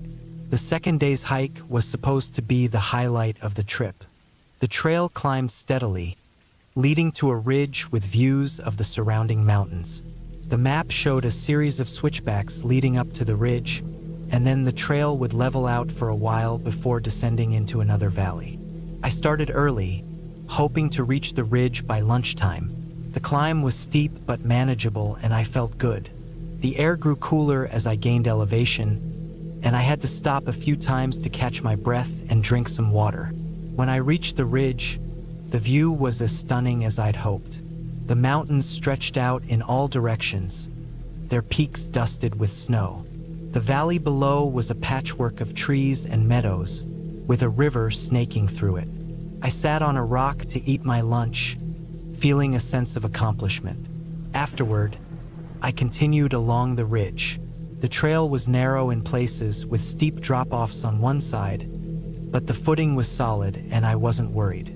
I followed the trail as it began to descend, entering another forest. This was where things started to feel off. The forest here was denser, darker, and quieter than the one I'd camped in. The trees were taller and closer together, and their branches seemed to block out most of the sunlight. The trail was still clear, but I noticed that the ground was damp, even though it hadn't rained recently. As I walked, I felt a subtle but growing sense of unease. It wasn't anything specific, just a feeling, like the forest was watching me. I told myself I was imagining things. I'd been hiking alone for hours, and it was normal to feel a little spooked in a place like this. Still, I couldn't shake the feeling. I picked up my pace, wanting to get through the forest as quickly as possible. The trail began to wind downhill, and I had to watch my step carefully to avoid slipping on the damp ground. After what felt like an eternity, I emerged into a small clearing. There was a fallen log where I sat down to rest, trying to shake off the unease. I pulled out my map to check my progress. According to the map, I should have been nearing the valley floor, but something didn't add up. The landmarks I'd been expecting to see weren't there, and the trail seemed to be heading in the wrong direction. I took out my compass and tried to orient myself. The needle wobbled for a moment before settling, and my stomach dropped. The trail wasn't heading south as it should have been. It was curving west, away from where I needed to go. I tried to stay calm. Maybe I'd missed a turn somewhere. I decided to backtrack to the ridge, where I'd last been sure of my location. It would add a couple of hours to my hike, but it was better than continuing in the wrong direction. I started back uphill, keeping an eye out for any sign of the trail I'd missed. But the forest seemed different on the way back. The trees were so thick that I couldn't see more than a few yards ahead, and the trail looked less distinct than it had before. I began to feel genuinely nervous. After an hour of retracing my steps, I realized I wasn't finding the ridge. I was tired, my legs were aching, and my water was running low. I had no choice but to stop and reevaluate. I decided to set up camp in the clearing I'd passed earlier. It wasn't ideal, but it was flat and sheltered, and I needed to rest. I pitched my tent and ate a small dinner, trying to conserve my food. That night, I barely slept. The forest was unnervingly quiet, and every small sound outside my tent made me jump. I kept imagining things moving in the darkness, even though I knew it was probably just animals. When morning came, I felt exhausted but determined to find my way back. I packed up and set out again, this time trying to use the sun's position to guide me. The trail seemed to disappear entirely, and I found myself bushwhacking through dense undergrowth. The forest became more oppressive with every step. The ground was uneven and littered with fallen branches, and I kept stumbling. At one point, I tripped over a root and fell hard, scraping my hands and knees. I sat there for a moment, catching my breath and trying not to panic. I knew I needed to conserve my energy and resources. My water was dangerously low, and I hadn't seen a stream since the day before. I decided to climb to higher ground, hoping to get a better view of the terrain. It took hours of scrambling through thick brush, but eventually, I reached a rocky outcrop. From there, I could see the mountains in the distance and the valley below. But the sight didn't comfort me. I had no idea where I was. The terrain didn't match the map, and the landmarks I'd been using were nowhere to be seen. I realized I had only one option: keep moving. I descended from the outcrop and headed toward the valley, hoping to find a stream or some sign of a trail. My legs felt like lead, and my throat was dry. As the sun began to set, I stumbled upon a faint path. It wasn't the trail I'd been on before, but it was something. I followed it, praying it would lead me to safety. The path wound downhill, and after what felt like an eternity, I heard the sound of running water. When I reached the stream, I nearly cried with relief. I filled my water bottle and drank deeply, then sat down to rest. As I sat there, I noticed something strange. The path continued on the other side of the stream. I decided to follow it. The path grew more distinct as I went, and eventually, I saw a small wooden sign. It was weathered and barely legible, but it pointed toward a trailhead. I almost laughed out loud. It took another hour of walking, but I finally emerged from the forest and found myself back at the gravel lot where I'd parked. My car was the only one there, and the sight of it was the most beautiful thing I'd ever seen. I drove home in silence, my mind replaying the events of the past 2 days. I don't know what went wrong on that hike, but I've never felt so small and vulnerable. The wilderness is beautiful, but it doesn't care about you. It will swallow you whole if you're not careful. That trip taught me a lesson I'll never forget. Nature deserves your respect. I still hike, but now I double-check everything, and I never, ever stray from the trail.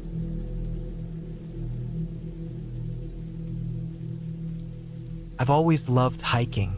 There's something about the silence of nature, the crunch of leaves underfoot, and the endless expanse of sky above that clears my mind. But there's a fine line between being alone in the wilderness and feeling isolated in a way that presses on your chest. I learned that the hard way on what I now call the descent. It started on a bright Saturday morning in late autumn, the kind of day where the air is cool but the sun is warm, and the world smells like fallen leaves. I'd planned to hike a trail in the Swiss Alps I'd read about in an old travel blog. It wasn't a popular one, which was part of the appeal. Supposedly, it offered stunning views of jagged peaks and quiet valleys without the crowds. The trail began near a small village nestled in the foothills. I parked my car in a dirt lot on the outskirts and set off just as the sun began to rise. The path was well marked initially, winding through dense pine forests that smelled of sap and damp earth. The sound of birdsong filled the air, and I felt that familiar sense of calm settle over me. About an hour in, the forest opened up, and the trail climbed steeply up the side of a hill. From the ridge, I could see the valley stretching below me, dotted with quaint cottages and grazing cattle. Beyond that, snow-capped peaks loomed like ancient sentinels. It was breathtaking. I stopped to take a few pictures and drink some water before pressing on. The trail became narrower as it wound around the side of a mountain. The drop-off to my left was steep, and I made sure to tread carefully. By midday, I reached a plateau where I planned to stop for lunch. The spot was perfect, flat and shaded by a cluster of trees, with a small stream trickling nearby. I unpacked a sandwich and some fruit, savoring the stillness. That's when I noticed the silence. At first, I couldn't put my finger on what felt off. Then it hit me. The birds had stopped singing. The only sound was the faint rustle of leaves in the breeze and the distant trickle of the stream. It wasn't unusual for the forest to go quiet, but it felt unsettling, like I was being watched. I shook off the feeling and finished my lunch quickly, eager to get moving again. The trail beyond the plateau was different. It was less maintained, with sections overgrown or washed out by recent rain. The markers became harder to spot, and I had to double back a few times to find the path. Still, I pressed on, determined to reach a small lake I'd seen on the map. As the afternoon wore on, the terrain grew more challenging. The trail climbed steeply, winding through loose rock and patches of mud. The sky began to cloud over, and the temperature dropped. I pulled on my jacket, feeling the weight of the pack on my shoulders more acutely. It was around then that I started noticing signs of wildlife. A half-eaten carcass of a small animal lay off to the side of the trail, the fur matted and bloody. Nearby, the dirt was disturbed, as if something heavy had passed through. I told myself it was just a fox or a bird of prey, but the rational part of my mind couldn't explain the size of the tracks I found further up the trail. They were large, too large to belong to a dog or wolf, and the shape was odd, like a mix between a paw and a hoof. I took a photo with my phone, intending to look it up later. The clouds thickened, and a light drizzle began to fall. I debated turning back, but decided I was too close to the lake to quit now. The trail grew harder to follow, and I had to use my hands to scramble over rocks in some places. The rain made the ground slick, and I slipped more than once, scraping my palms and knees. When I finally reached the lake, it was almost anticlimactic. The water was dark and still, surrounded by jagged rocks and sparse trees. The clouds overhead cast everything in a dull, gray light. I didn't linger long. As I turned to head back, I realized how late it had gotten. The light was fading, and the trail would be even harder to navigate in the dark. I quickened my pace, my boots crunching over gravel and squelching in the mud. That's when I heard it, a low, guttural sound, like a growl mixed with a snarl, echoed from somewhere behind me. I froze, heart pounding. My first thought was a bear, though I knew they were rare in this area. Slowly, I turned to look, but the trail behind me was empty. I told myself it was just my imagination or the wind playing tricks on me, but I couldn't shake the feeling of unease that crept up my spine. The sound came again, closer this time. My breath caught in my throat, and I scanned the trees frantically. Still nothing. I started moving again, faster now, almost jogging down the trail. The growl turned into heavy breathing, and I knew I wasn't imagining it anymore. Something was following me. I broke into a run, my pack bouncing against my back as I sprinted down the trail. My lungs burned, and my legs ached, but I didn't dare stop. The sound of footsteps, heavy, deliberate, echoed behind me. I rounded a bend in the trail and saw a narrow gap in the rocks ahead. Without thinking, I ducked into it, pressing myself against the cold stone and holding my breath. The footsteps grew louder, then stopped. I could hear the creature breathing, its snorts and huffs reverberating in the narrow space. I stayed perfectly still, my heart hammering in my chest. Minutes passed, or maybe it was seconds. It felt like an eternity. Finally, the sound of footsteps receded, and the forest fell silent once more. I waited until I was sure it was gone before stepping out of the crevice. My legs felt like jelly, and I had to lean against the rock to steady myself. I didn't see the creature again, but I felt its presence all the way down the trail. Every snap of a twig, every rustle of leaves, made my heart race. By the time I reached the trailhead, the sun had set, and the village lights were a welcome sight. I stumbled into my car, locking the doors behind me and sitting there for a long time, trying to calm my nerves. Later, when I reviewed the photo of the tracks on my phone, I couldn't identify them. I showed them to a local ranger the next day, but even he was puzzled. I haven't been back to that trail since.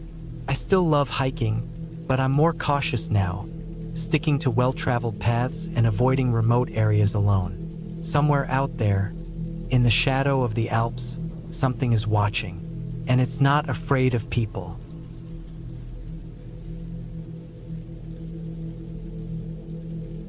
It was a crisp morning when I set out on the hike that would become one of the most harrowing experiences of my life. The plan was straightforward. I'd tackle a remote trail in the Swiss Alps that I'd read about online. It was supposed to be challenging but manageable for someone like me, who had years of hiking experience. I'd grown up exploring the rugged terrain of Vermont, so I was no stranger to wilderness. But the mountains here were on another level, towering, jagged peaks with a cold, indifferent beauty that seemed to mock human ambition. I packed carefully, as I always did. My bag contained the essentials: enough food for 2 days, a water filtration system, a compact first aid kit, a map of the trail, and an emergency blanket. I checked the weather forecast repeatedly, and it looked promising. Clear skies with a slight chance of rain late the next evening. My boots were broken in, my gear was reliable, and my spirits were high. The trailhead was quiet when I arrived, which was exactly how I liked it. The first few hours of the hike were exhilarating. The path wound through dense forests of pine and spruce, their needles carpeting the ground in a soft, fragrant layer. The air was cool and crisp, and the only sounds were the crunch of my boots and the occasional rustle of wildlife. I made good progress, pausing now and then to take pictures or sip from my water bottle. As the morning stretched into afternoon, the trail began to climb steeply. The trees thinned out, replaced by rocky outcroppings and alpine meadows dotted with hardy wildflowers. The views were breathtaking. Snow-capped peaks loomed in every direction, and I could see for miles across the valleys below. I felt a sense of smallness that was both humbling and invigorating. By late afternoon, I reached a plateau that marked the halfway point of the trail. I stopped to eat, sitting on a flat rock with a view that felt almost too perfect to be real. I was alone, and I relished the solitude. There was something deeply satisfying about being self-reliant, about carrying everything I needed on my back and navigating the wild on my own terms. After resting for about half an hour, I continued on. The trail became narrower and more rugged as it wound its way along the side of a steep ridge. Loose rocks made footing tricky, and I had to concentrate to avoid slipping. The wind picked up, whistling through the rocks and tugging at my jacket. It was colder now, and I was glad I'd packed layers. It was around this time that I noticed something odd. There were scuff marks on the trail, as if someone had recently passed through. That wasn't unusual in itself, but the marks were erratic, as though the person had been stumbling or dragging their feet. I felt a flicker of unease but brushed it off. Maybe someone had been tired or careless. As the sun dipped lower in the sky, the trail descended into a narrow, shadowy gorge. The walls rose steeply on either side, and the air grew damp and still. I quickened my pace, eager to reach the next clearing before nightfall. That's when I saw it. A piece of torn fabric caught on a thorn bush. It was dark red, almost brown, and frayed at the edges. My stomach tightened. Could have been there for weeks or months, I told myself. But combined with the scuff marks, it made me uneasy. I pressed on, my senses heightened now. Every rustle of leaves or snap of a twig seemed louder, sharper. The trail began to climb again, zigzagging up the side of the gorge. My legs burned with the effort, and my breath came in short, sharp bursts. The air felt thinner here, colder. I kept glancing over my shoulder, though I wasn't sure what I was looking for. As I reached the top of the gorge, the trail leveled out, and I emerged onto a windswept plateau. The light was fading fast, the sun sinking behind the mountains in a blaze of orange and purple. I knew I needed to find a place to camp soon. I scanned the area and spotted a small cluster of boulders that would provide some shelter from the wind. Setting up camp was a routine I could do in my sleep. I pitched my tent quickly and efficiently, then crawled inside to unpack my sleeping bag and prepare a simple meal. But the unease from earlier lingered, a low hum in the back of my mind. I couldn't shake the feeling that I wasn't alone. I told myself it was just nerves. It had been a long day and I was tired. After eating, I crawled into my sleeping bag and tried to sleep. But sleep didn't come easily. The wind howled around the boulders, and the shadows outside seemed to shift and dance in the moonlight. I lay there for hours, staring at the thin fabric of my tent and listening to the sounds of the night. At some point, I must have drifted off because I woke with a start to the sound of something or someone moving outside. My heart pounded as I strained to listen. The sound came again, a faint crunch of gravel, followed by a pause. I grabbed my flashlight and unzipped the tent just enough to peer out. The plateau was empty. The boulders cast long, jagged shadows in the moonlight, but there was no sign of movement. I swept the flashlight beam across the ground, looking for tracks, but found nothing unusual. Still, I couldn't shake the feeling that I was being watched. The rest of the night was a blur of fitful dozing and sudden, sharp awakenings. By the time dawn broke, I was exhausted but eager to move. I packed up quickly and set off, determined to put distance between myself and whatever had unsettled me during the night. The trail grew more treacherous as I climbed higher into the mountains. The air was thinner now, and the temperature had dropped noticeably. Clouds had begun to gather, casting a gray pall over the landscape. I pushed on, my unease growing with each step. Around midday, I reached a narrow pass with sheer drops on either side.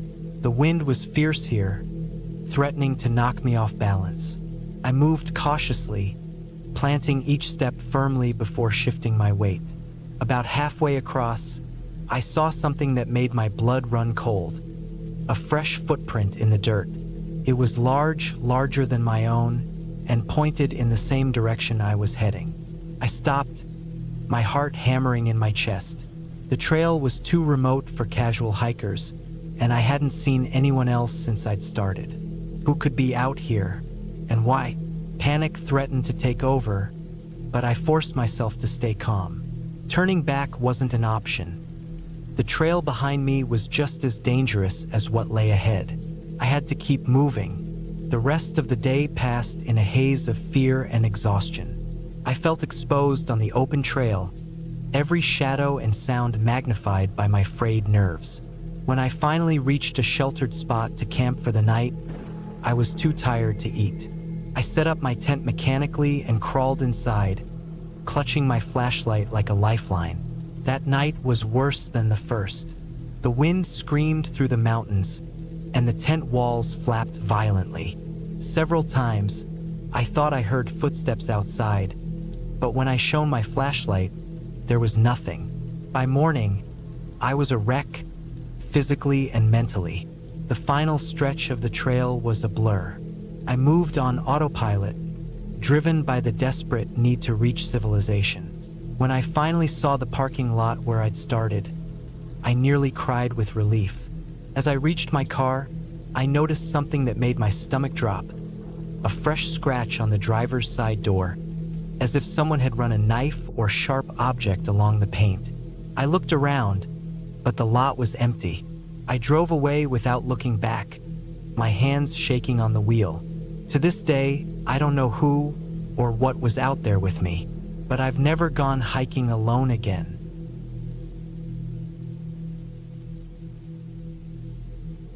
I always thought hiking solo was the ultimate way to clear my head.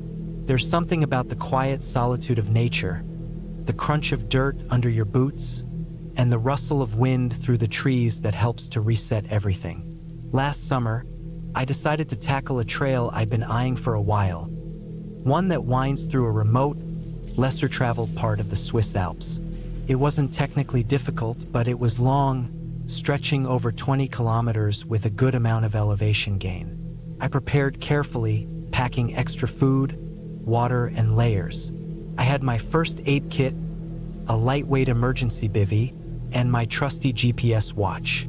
I checked the weather multiple times, and though the forecast called for clear skies, I still threw in my rain shell, because in the mountains you never know. The day started perfectly. I parked my car at the trailhead just after sunrise, my boots crunching on frost-covered grass.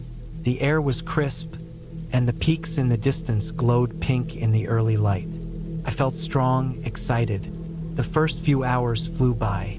The trail meandered through dense pine forests, where the smell of sap and damp earth filled my senses. I kept a steady pace, stopping only to snap a few pictures or sip from my water bottle. By late morning, I'd broken through the tree line, and the view opened up into sweeping meadows dotted with wildflowers. The path grew steeper as it zigzagged up a ridge, but I didn't mind. I was in my element, legs burning slightly, lungs working hard, but nothing too intense. About halfway up the ridge, I noticed a side trail that wasn't on my map. It looked well-trodden, curving off to the left and disappearing around a rocky outcrop. I hesitated for a moment, debating whether to check it out. Ultimately, curiosity got the better of me. I figured I'd explore it for a few minutes and then turn back to rejoin the main trail. At first, the side trail seemed like a lucky find. It led to a hidden plateau with breathtaking views of the valley below. I stood there for a while, soaking it in, before deciding to continue along the path to see where it went. The farther I went, though, the rougher the trail became. It was narrower, overgrown in places, and strewn with loose rocks. Still, it wasn't anything I couldn't handle. The first sign of trouble came about an hour later. The trail had been descending gradually, weaving through a series of boulder fields, when I realized I hadn't seen a cairn or marker in a while. I pulled out my GPS watch, but it wasn't picking up the trail either. No big deal, I thought. I just retraced my steps. But when I turned back, the path seemed less clear than I remembered. It was like the landscape had shifted, making it harder to distinguish the trail from the surrounding terrain. I started walking back the way I thought I'd come, scanning for familiar landmarks, but nothing looked right. The boulders all seemed the same, and the scattered patches of grass were indistinguishable. I checked my watch again. It showed my approximate location, but wasn't helpful in orienting me since I hadn't marked my starting point when I'd veered off the main trail. I cursed under my breath, annoyed at myself for not being more careful. The first pang of unease hit me then, but I shoved it aside. I was experienced enough to handle a little detour. I decided to climb back up the ridge to get a better view of the area. From up high, I could spot the main trail or at least orient myself. The climb was harder than I expected. The loose rocks shifted underfoot, forcing me to move slowly and deliberately. Sweat trickled down my back despite the cool air, and my legs began to ache. When I finally reached the top, I was winded but relieved. That relief didn't last long. From the ridge, the landscape stretched endlessly in every direction, a patchwork of rocks, scrub, and jagged peaks. I couldn't see the main trail or even the side path I'd been following. Everything blurred together in a chaotic mess of earth tones. Panic started to creep in. I sat down to collect myself, taking slow, deliberate breaths. My stomach growled, reminding me I hadn't eaten in a while, so I pulled out a granola bar and forced myself to take a few bites. While I ate, I reviewed my options. My water supply was fine for now, but if I didn't find my way back soon, it could become an issue. I decided to keep moving, heading downhill in the general direction I thought the main trail might be. Hours passed, and the terrain became increasingly hostile. The boulder fields gave way to dense shrubs that tore at my pants and scratched my arms. My boots sank into patches of loose soil, and I nearly twisted my ankle more than once. The sun was dipping lower in the sky, casting long shadows that made it even harder to navigate. By late afternoon, I was exhausted and frustrated. Every direction looked the same, endless ridges and valleys with no sign of a trail or other hikers. I started yelling periodically, hoping someone might hear me, but the only response was the wind. As the light faded, I knew I needed to stop and set up a temporary camp. Wandering around in the dark would only make things worse. I found a relatively flat spot sheltered by a large boulder and spread out my emergency bivvy. It wasn't much, but it would keep me warm enough for the night. Sleep was impossible. Every little sound, the rustle of leaves, the occasional crack of a branch, put me on edge.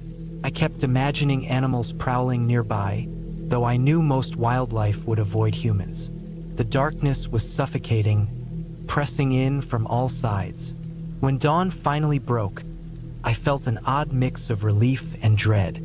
I was still lost, still alone, but at least I could see again. I forced myself to eat a little more and drink sparingly, then packed up and started walking. The second day blurred into a haze of relentless hiking. My legs felt like lead, and my throat was parched despite rationing my water. At one point, I stumbled across a trickle of water seeping from a rock and practically cried with relief. I refilled my bottles, treating the water with purification tablets before drinking. By late afternoon, I spotted something that made my heart leap: a faint trail of boot prints in the dirt. They were old, partly eroded, but they gave me hope. I followed them carefully, praying they would lead me back to civilization. The prints eventually led to a narrow, overgrown path that wound through a stand of pines. I followed it for what felt like hours, my pace slowing with each step. Just when I thought I couldn't go any farther, I saw a glint of sunlight reflecting off something metallic in the distance. It was a signpost, faded and weathered, but unmistakable. My eyes darted to the words carved into the wood. One arrow pointed to the trailhead where I'd started. Relief crashed over me like a wave, and I nearly collapsed right there. The final stretch back to my car was a blur. My body moved on autopilot, driven by the sheer will to get out of there. When I finally reached the parking lot, I dropped my pack and leaned against my car, letting the relief wash over me. Looking back, I realized how easily things could have gone wrong.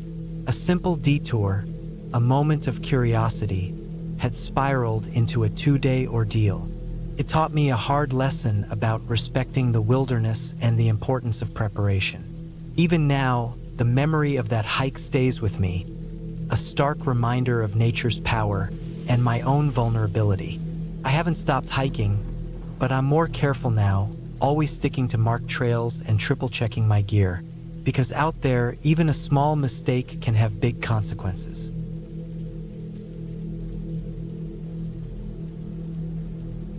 I had always loved the quietness of hiking alone. There's something therapeutic about the sound of boots crunching dirt, the rustling leaves overhead, and the occasional bird song cutting through the silence. This time, I had decided to challenge myself with a long solo trek through a lesser-known trail deep in the Swiss Alps. I'd read about it online. A remote path that promised stunning views, challenging terrain, and a true sense of solitude. It was perfect. I started early in the morning, my pack loaded with essentials.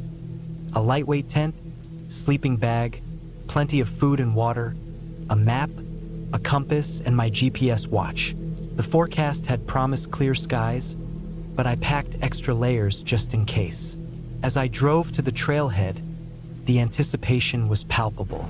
The trail began innocuously, winding through lush green meadows dotted with wildflowers. The morning sun cast long shadows, and the cool breeze carried the faint smell of pine.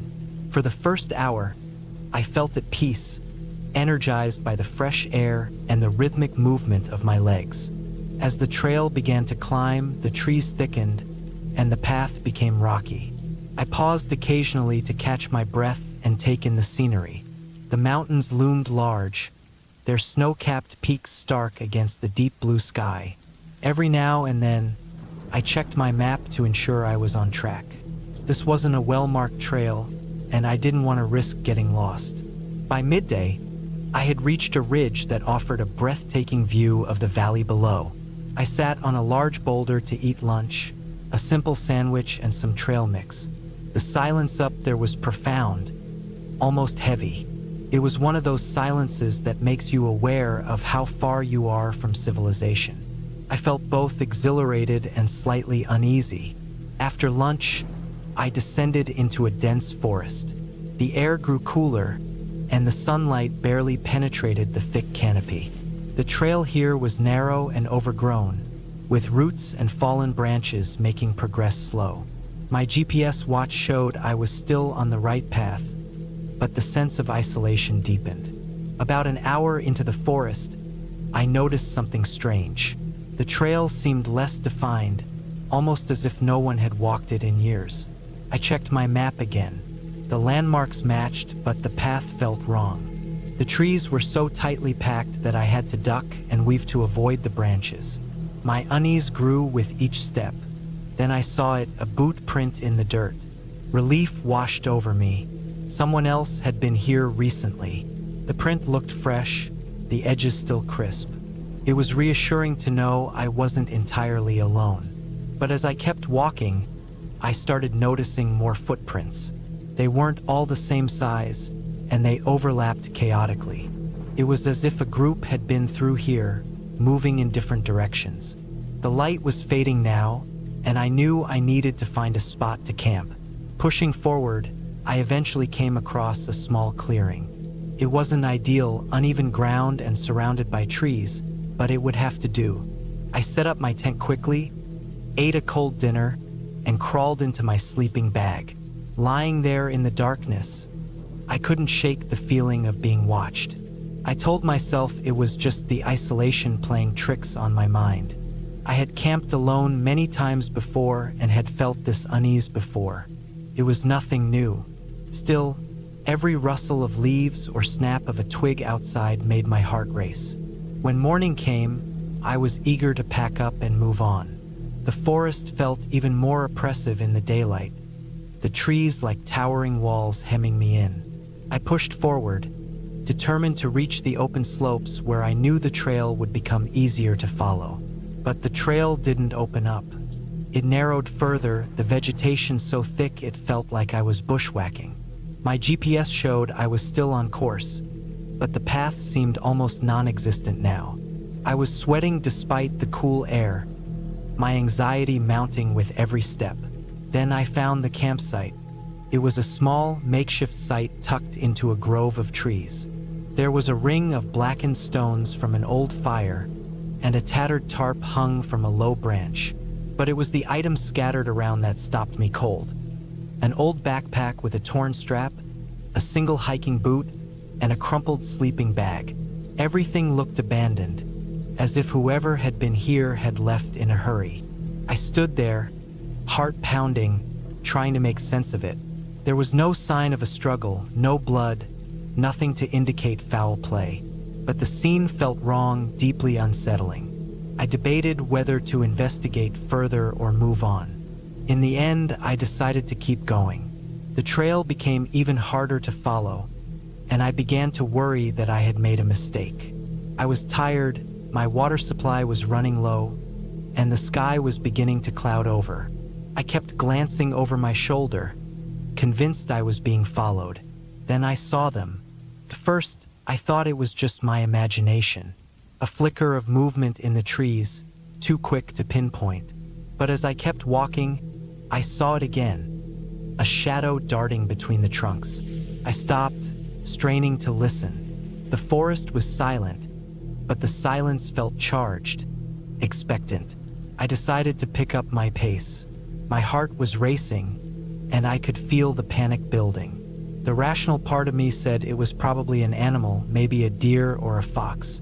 But another part of me, the part attuned to the primal fear of being hunted, knew it wasn't. By the time I reached another clearing, the clouds had darkened, and a light rain began to fall. I was exhausted, my legs trembling with every step. I needed to rest, but the thought of stopping was unbearable.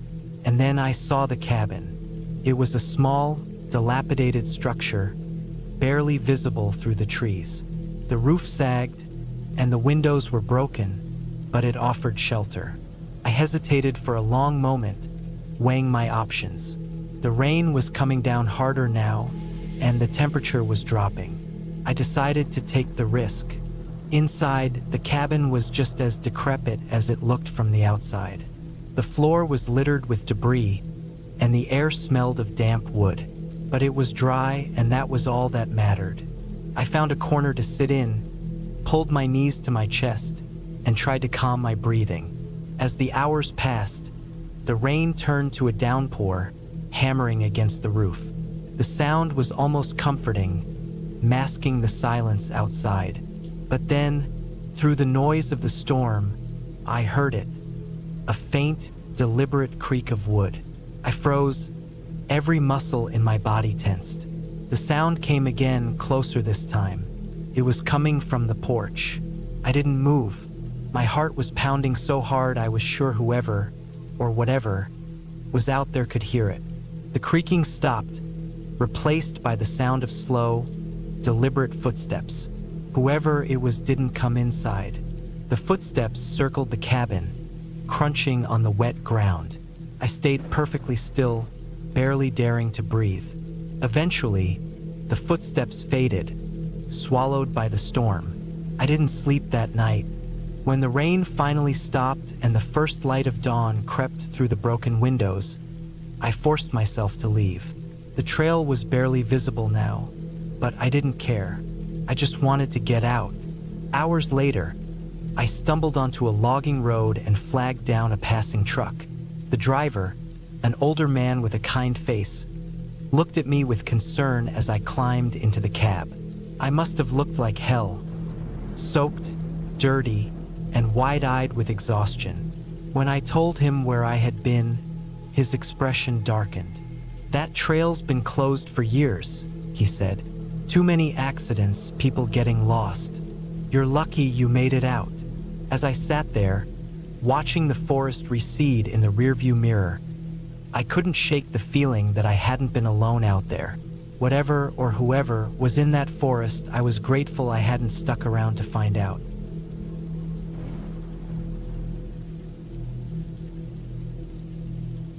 I had always loved hiking. There was something about the rhythm of my boots crunching against dirt trails and the sound of wind rustling through the trees that made me feel alive. Cleared my mind like nothing else. So when I came across a blog post raving about a challenging but rewarding trail in a remote part of the Alps, I decided to give it a shot. It was a solo trip, something I often preferred. I liked setting my own pace and soaking in the quiet without distractions. The trail wasn't one of the popular ones, which appealed to me even more. No crowds, just me and the wilderness. I arrived at the trailhead early one morning in late September. The air was crisp, the sun barely peeking over the mountains. My pack was stocked with everything I thought I'd need: water, snacks, a small first aid kit, a thermal blanket, and a map of the area. I had researched this trail thoroughly, or so I thought. The first few hours were exactly what I'd hoped for. The trail wound through dense forests that smelled like pine and damp earth. Occasionally, it opened up to reveal breathtaking views of the surrounding peaks, their tops dusted with the season's first snow. I felt strong, energized, and optimistic about the day ahead. The trail was marked, but not as clearly as I'd anticipated. Occasionally, I'd come across faded wooden signs or cairns, small piles of rocks left by hikers to mark the way. I didn't think much of it at first.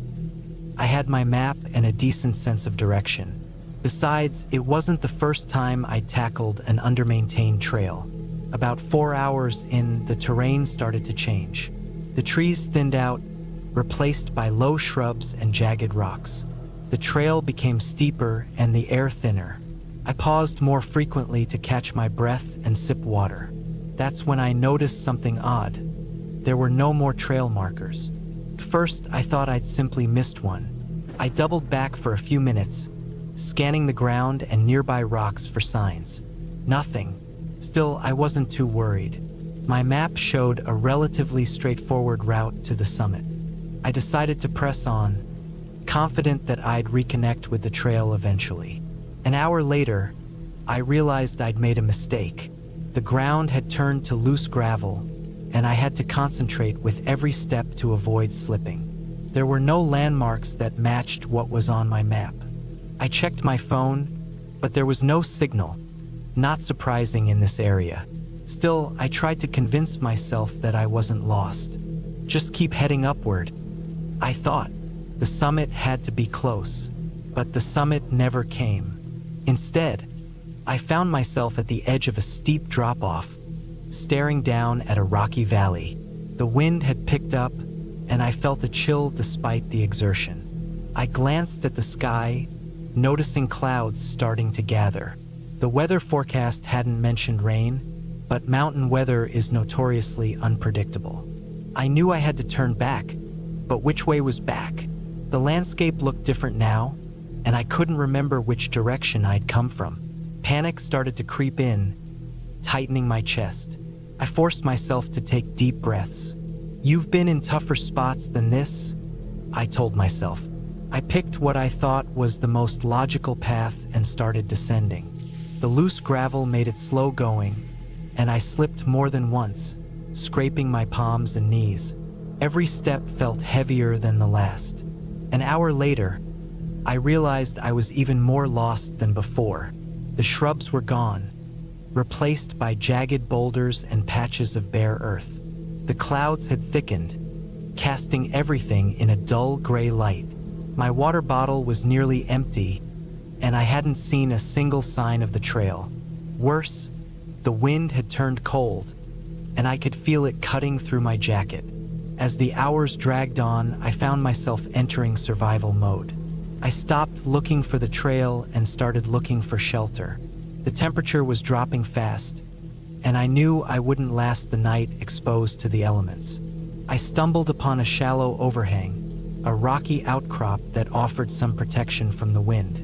It wasn't much, but it would have to do. I used my pack to block the opening as best I could and wrapped myself in the thermal blanket. The night was long, cold, and terrifying.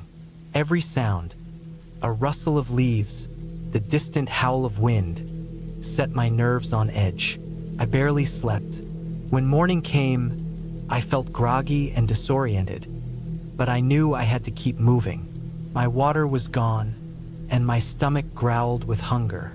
I tried to retrace my steps, but everything looked the same. I started calling out, hoping someone might hear me, but the only response was the echo of my own voice.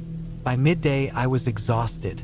My legs felt like lead, and my head pounded from dehydration. I sat down on a rock, feeling utterly defeated. That's when I spotted it, a faint trail of boot prints in the dirt. My heart leapt. It wasn't much, but it was something. I followed the prints, hoping they'd lead me back to the main trail. For hours, I climbed and descended, clinging to the faint path. Just when I thought I couldn't go any further, I heard it, a distant rumble that made my heart skip a beat. Water. I scrambled toward the sound, nearly tripping over rocks in my haste. Minutes later, I found myself at the edge of a small stream. The sight of it nearly brought me to tears. I dropped to my knees and drank deeply, the cold water reviving me like nothing else. The stream was my lifeline. I decided to follow it, reasoning that it would eventually lead to a larger body of water or a settlement. It wasn't easy. Sometimes the banks were too steep to walk along, forcing me to climb or wade through the icy water, but it gave me a sense of direction. After what felt like an eternity, I stumbled upon a dirt road. It was overgrown and clearly not in regular use, but it was a road nonetheless. I followed it, my heart pounding with hope. By evening, I saw it, a small cabin nestled among the trees. Smoke curled from the chimney, and a dog barked as I approached. I waved weakly, my voice cracking as I called for help. The man who lived there was shocked to see me but didn't ask many questions. He gave me water, food, and a warm place to rest. The next day, he drove me to the nearest town, where I was able to call for a ride back to civilization. The experience shook me to my core. I've always considered myself a capable hiker, but that trip reminded me how quickly things can go wrong. I still hike, but I'm much more cautious now. I carry extra supplies, let someone know my plans, and stick to well-marked trails. The wilderness is beautiful, but it doesn't care about you, and that's a lesson I'll never forget.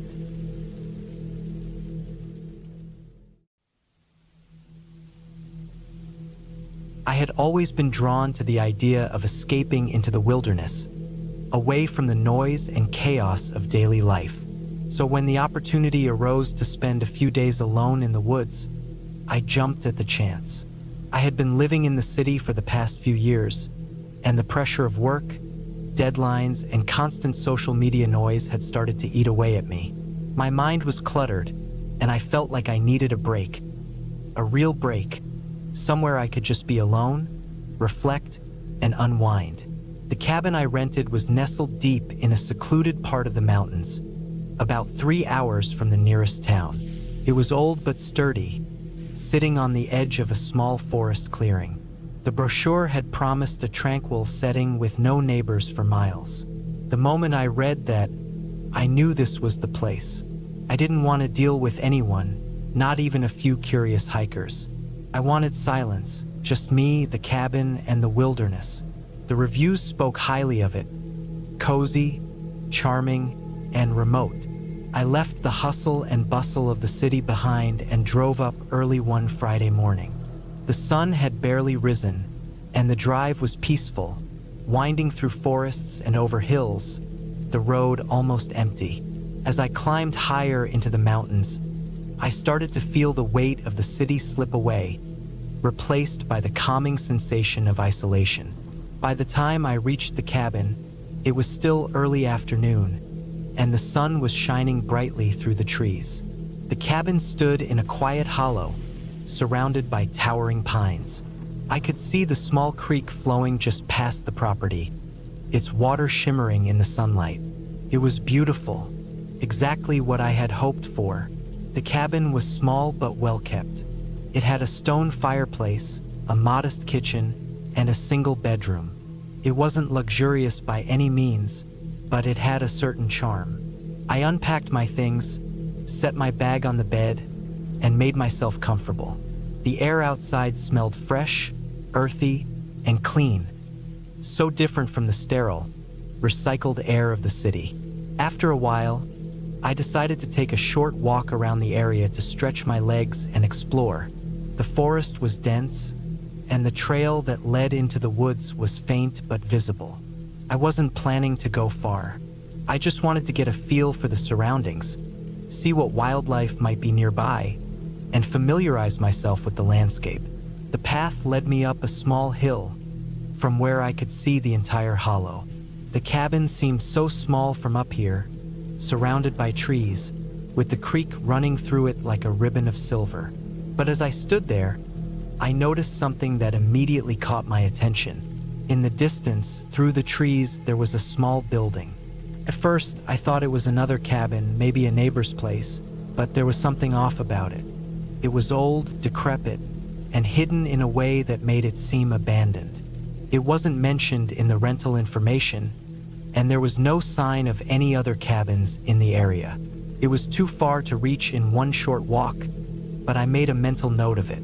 I was curious but decided to leave it for tomorrow. That evening, I settled in by the fire and had a simple meal. The quiet was almost overwhelming, but in a good way. I hadn't realized how much I missed silence until I was finally surrounded by it. I spent the rest of the evening reading and listening to the occasional creak of the old wooden beams in the cabin. As the night deepened, the wind picked up slightly, causing the trees outside to sway gently. The shadows in the cabin grew longer, and the firelight flickered and danced. It was peaceful, but I couldn't shake the feeling that something was off. Maybe it was just the isolation, the unfamiliar setting, but I couldn't help feeling like I was being watched.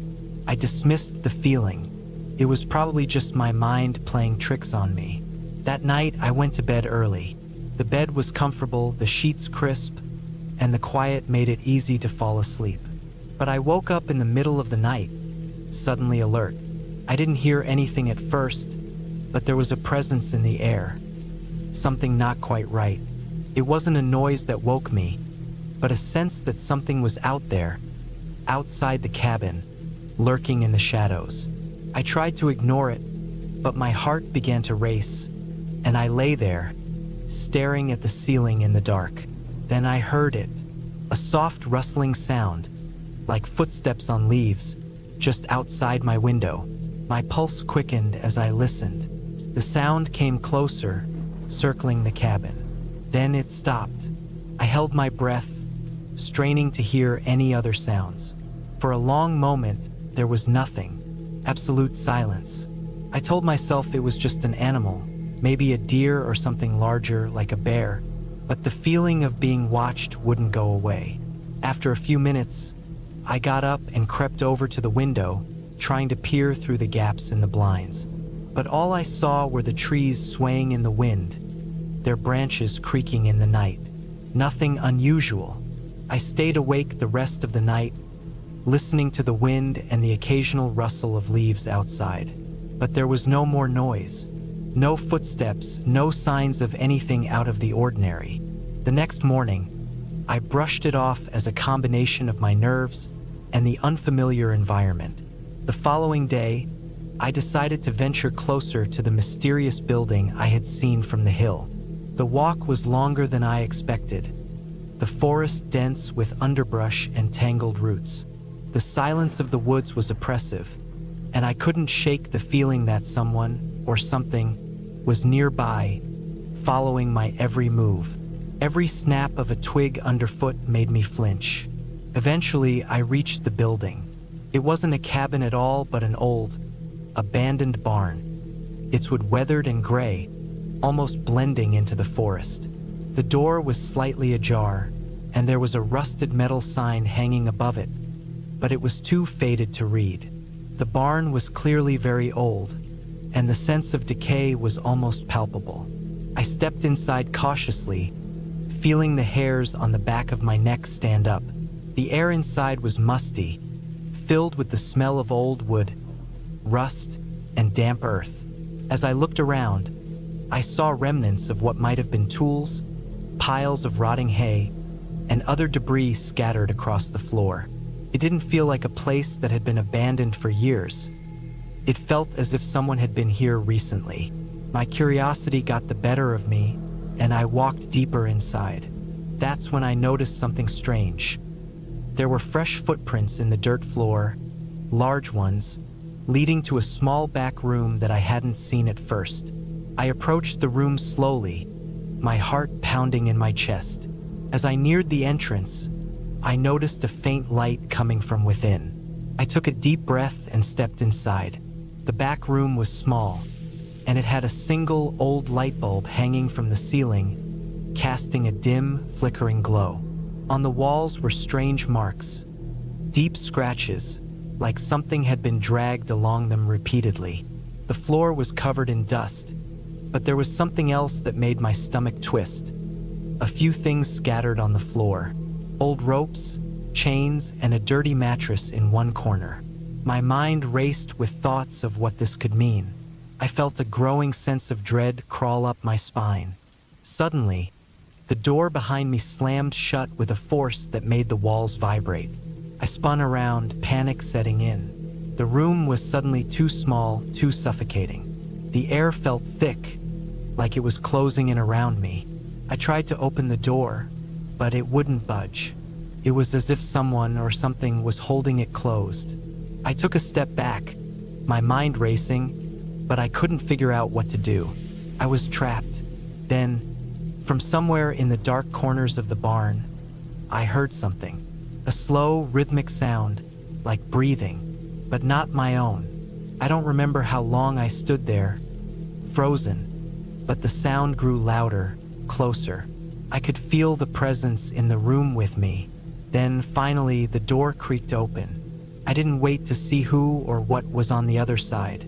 I ran. I didn't look back, and I didn't stop until I was safely back at the cabin, heart pounding, every nerve on edge.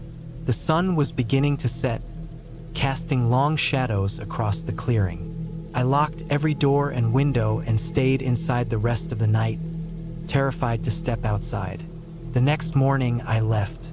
I didn't bother packing up my things properly. I grabbed what I could and made a mad dash back to the car.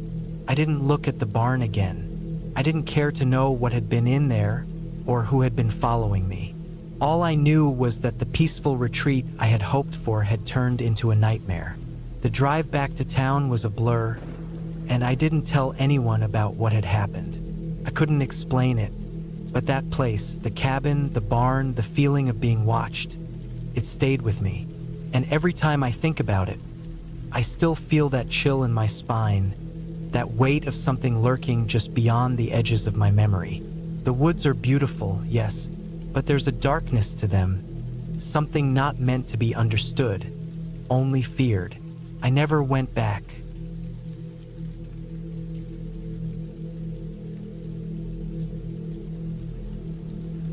It wasn't supposed to be a big deal.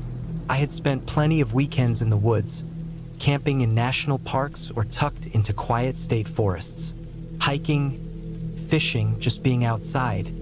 It was something I always found solace in, but this trip felt different. I can't quite explain why, but as soon as I arrived at the cabin, I felt like something was wrong. I had found the cabin online. It seemed perfect for a quiet weekend away from the city, surrounded by nature. Tucked away in the mountains, it was a small, rustic cabin with no other houses for miles. The listing promised peace and solitude, with a small pond nearby and miles of trails to explore. I was looking for isolation, away from work and the noise of daily life. I rented the cabin for 3 days, expecting nothing more than a quiet retreat. The cabin itself was old, but well kept. A stone fireplace, a small kitchen, and one cozy bedroom. The only real thing that struck me as odd was the location. The drive to get there was long, winding, steep roads surrounded by dense trees, and when I arrived, the place was almost unnervingly still. There were no neighbors, no sounds of other people or animals, just silence. It wasn't an eerie silence, but a quiet that made me wonder if this place had ever been visited much at all. The trees were thick, and the cabin itself was nestled between them like it was trying to hide.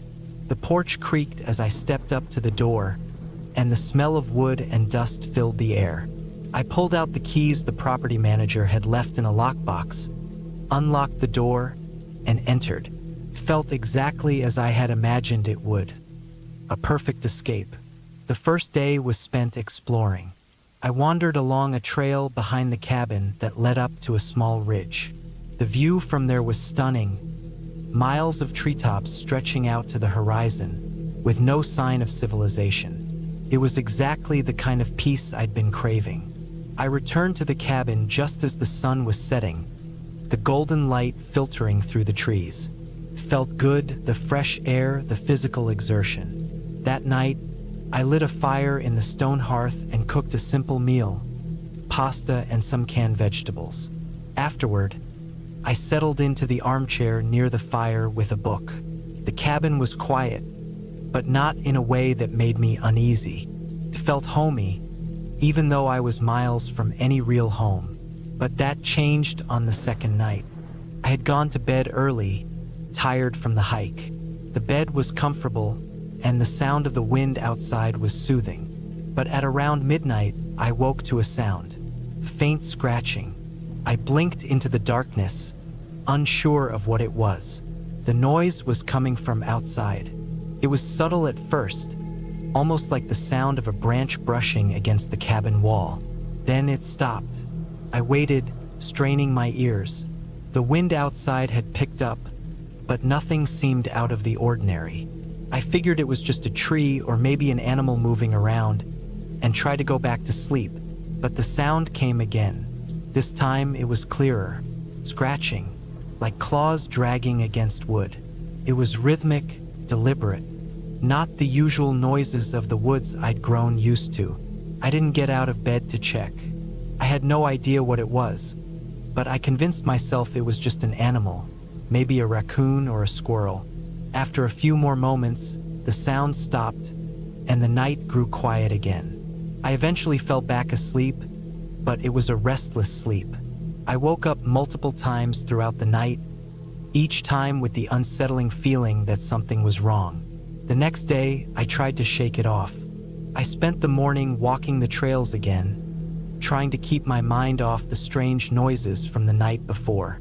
But as the sun set again and I made my way back to the cabin, I couldn't help but feel a growing sense of dread. The air was still heavy. I had the distinct feeling that I wasn't alone, even though I knew I was. That night, I took extra precautions. I locked all the windows and doors before settling into the chair by the fire. I didn't want to admit it, but I was on edge. The scratching sounds had been unnerving, and the isolation was beginning to feel less like a peaceful retreat and more like a trap. As I sat there, a strange thought occurred to me. I had rented the cabin for 3 days, but I had never met anyone else associated with the place. There was no check-in, no one to meet me on arrival. I had only spoken to the property manager briefly over the phone. Something about that struck me as off, but I couldn't put my finger on it. I spent the next few hours distracted by the fire, pushing those thoughts aside. But around 11 p.m., the scratching returned. Only this time it was much louder, more insistent, like something or someone was trying to get inside. I froze. I didn't want to believe it, but I grabbed the flashlight from the table and made my way to the door. I was terrified, my mind racing with thoughts of who or what could be outside. I slowly pulled the curtain aside and looked out into the dark, trying to peer through the small window. Nothing, just trees, their dark shapes swaying in the wind. I couldn't see anything clearly, but I had the overwhelming feeling that I wasn't imagining it. The scratching had stopped. I didn't sleep that night. Instead, I sat in the dark, waiting for whatever was out there to make its next move. My mind kept playing tricks on me. Every creak of the cabin, every shift in the wind felt like something was watching me. The next morning, I woke to the sound of something else. A heavy thud came from somewhere inside the cabin. My heart leaped into my throat as I jumped up, searching for the source of the sound.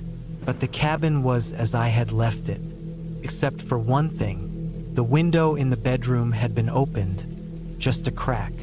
I know I had locked it. I had checked everything before going to bed.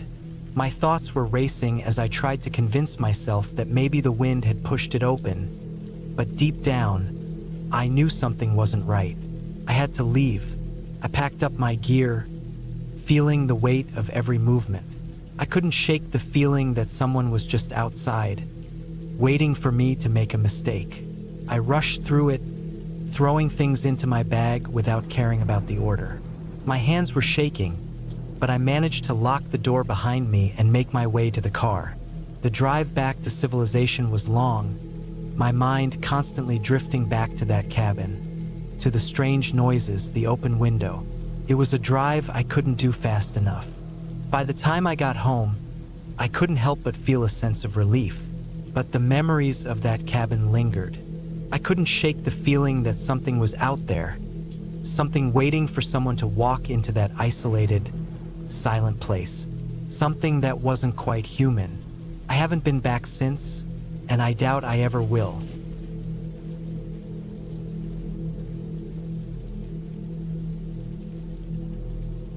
I've always enjoyed the isolation of the woods. Growing up, I'd spend my weekends hiking and camping in remote areas, far from the prying eyes of the world. But the trip I took a few years ago was different. It wasn't just a weekend retreat into the wilderness. It was a complete break. I decided to spend a full week in a small cabin I found online. It was nestled deep in the heart of the mountains, miles away from the nearest town, and I couldn't have been more excited.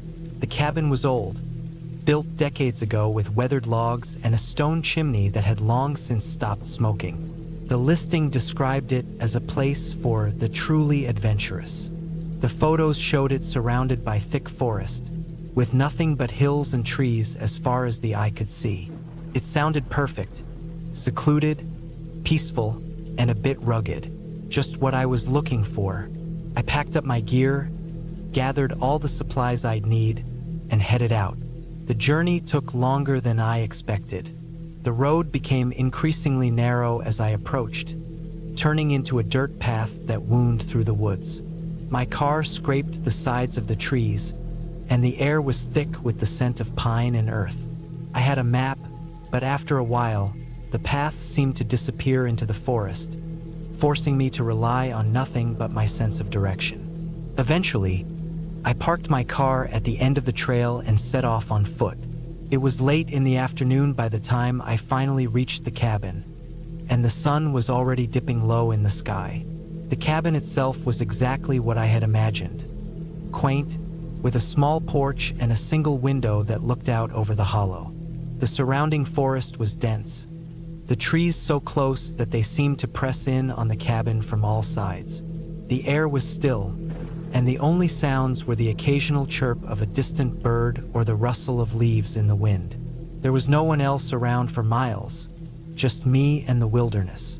Felt like the perfect escape. After unpacking my things, I took a moment to admire the view from the porch. The sun was setting, casting long shadows across the ground, and the sky turned a deep shade of purple. The cabin had a wood-burning stove inside, and I got it going to ward off the chill. There was a pile of dry firewood stacked next to the cabin, so I knew I'd have plenty for the evening. The air smelled crisp, the kind of scent that made you feel alive. As night fell, I sat on the porch with a cup of coffee, watching the stars begin to appear in the sky. It was peaceful, more than I had expected. For a while, I didn't think about anything else. Just the stillness of the forest and the feeling of being completely alone. But that peace didn't last. Around midnight, I woke up to a sound, something scraping against the walls of the cabin. At first, I thought it was just an animal, maybe a raccoon or a deer brushing against the cabin in the night. But then it happened again, louder this time, followed by a thud that rattled the window. I froze. I didn't know what to make of it. My first instinct was to ignore it, thinking it was just the wind or an animal. But the sound continued, louder now and more deliberate. It wasn't random. Someone or something was out there. My heart began to race, and my thoughts started to spiral. I grabbed a flashlight and cautiously made my way to the door. I stood there for a moment listening, but the sounds had stopped. Everything was quiet again, eerily still. I opened the door just a crack, shining the light out into the dark. There was nothing. The forest was as quiet as ever. But then, out of the corner of my eye, I saw a shadow move. Just for a second, nothing more than a flicker. I slammed the door shut, my heart pounding in my chest. I locked the bolt, and for a moment, I just stood there, trying to gather my thoughts. The shadow had moved too quickly for me to make out what it was, but I had the feeling that something was watching me.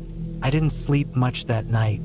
The rest of the hours dragged on, every creak of the cabin's floorboards sending me into a panic.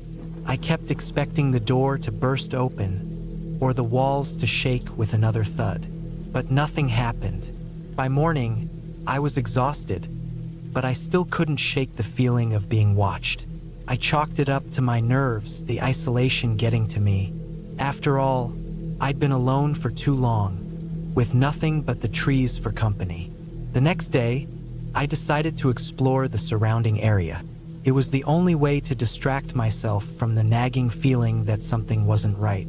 I took a hike up the hill behind the cabin, where the forest opened up to reveal a breathtaking view of the valley below. I could see the tops of the trees stretching out in every direction, with no sign of any human presence. There were no roads, no buildings, no signs of civilization. It was exactly what I wanted, complete isolation. But when I returned to the cabin later in the afternoon, I noticed something strange. The door was slightly ajar. I distinctly remembered locking it before I left. My stomach sank. There was no way the wind had done that. Nothing had moved the door. I pushed it open slowly, my heart racing. The inside was just as I had left it, except for one thing. The fireplace had been disturbed. The logs that had been neatly stacked were now scattered, as though someone had been rummaging through them.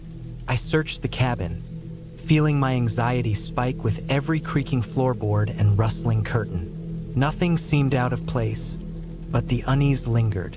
Someone had been here. Someone had been in my cabin. That night, I decided to stay alert. I set up a camp chair near the window with a flashlight and my knife within arm's reach. I tried to keep calm, telling myself that I was overreacting, that I had imagined the door being opened, that it was just an animal pushing it slightly. But deep down, I knew something was wrong. There was no logical explanation for what had been happening. The hours dragged on. I'd hear small noises, scraping, tapping, but nothing concrete. I kept waiting for something more to happen, but nothing did. By the time the sun started to rise, I was exhausted and on edge, but the fear hadn't subsided. The following day, I packed my things. I was done. The isolation that had once felt peaceful now seemed suffocating. I couldn't ignore the feeling of eyes watching me, the sense that something was lurking just out of sight. I didn't care to know what it was. As I left, I took one last look at the cabin. The door was still slightly ajar, and for a moment, I thought I saw a figure standing in the window, watching me from the shadows. I couldn't be sure. It was probably my tired mind playing tricks on me. I never went back to that cabin. Looking back, I'll never know what truly happened. Was it someone playing a twisted game? An animal that had somehow gotten inside? Or was it something else entirely? Something darker, something I shouldn't have tried to understand? I don't know. But I do know this. The wilderness is quiet, yes, but it's not always peaceful. And sometimes, when you think you're truly alone, you're not. And some places are better left unexplored.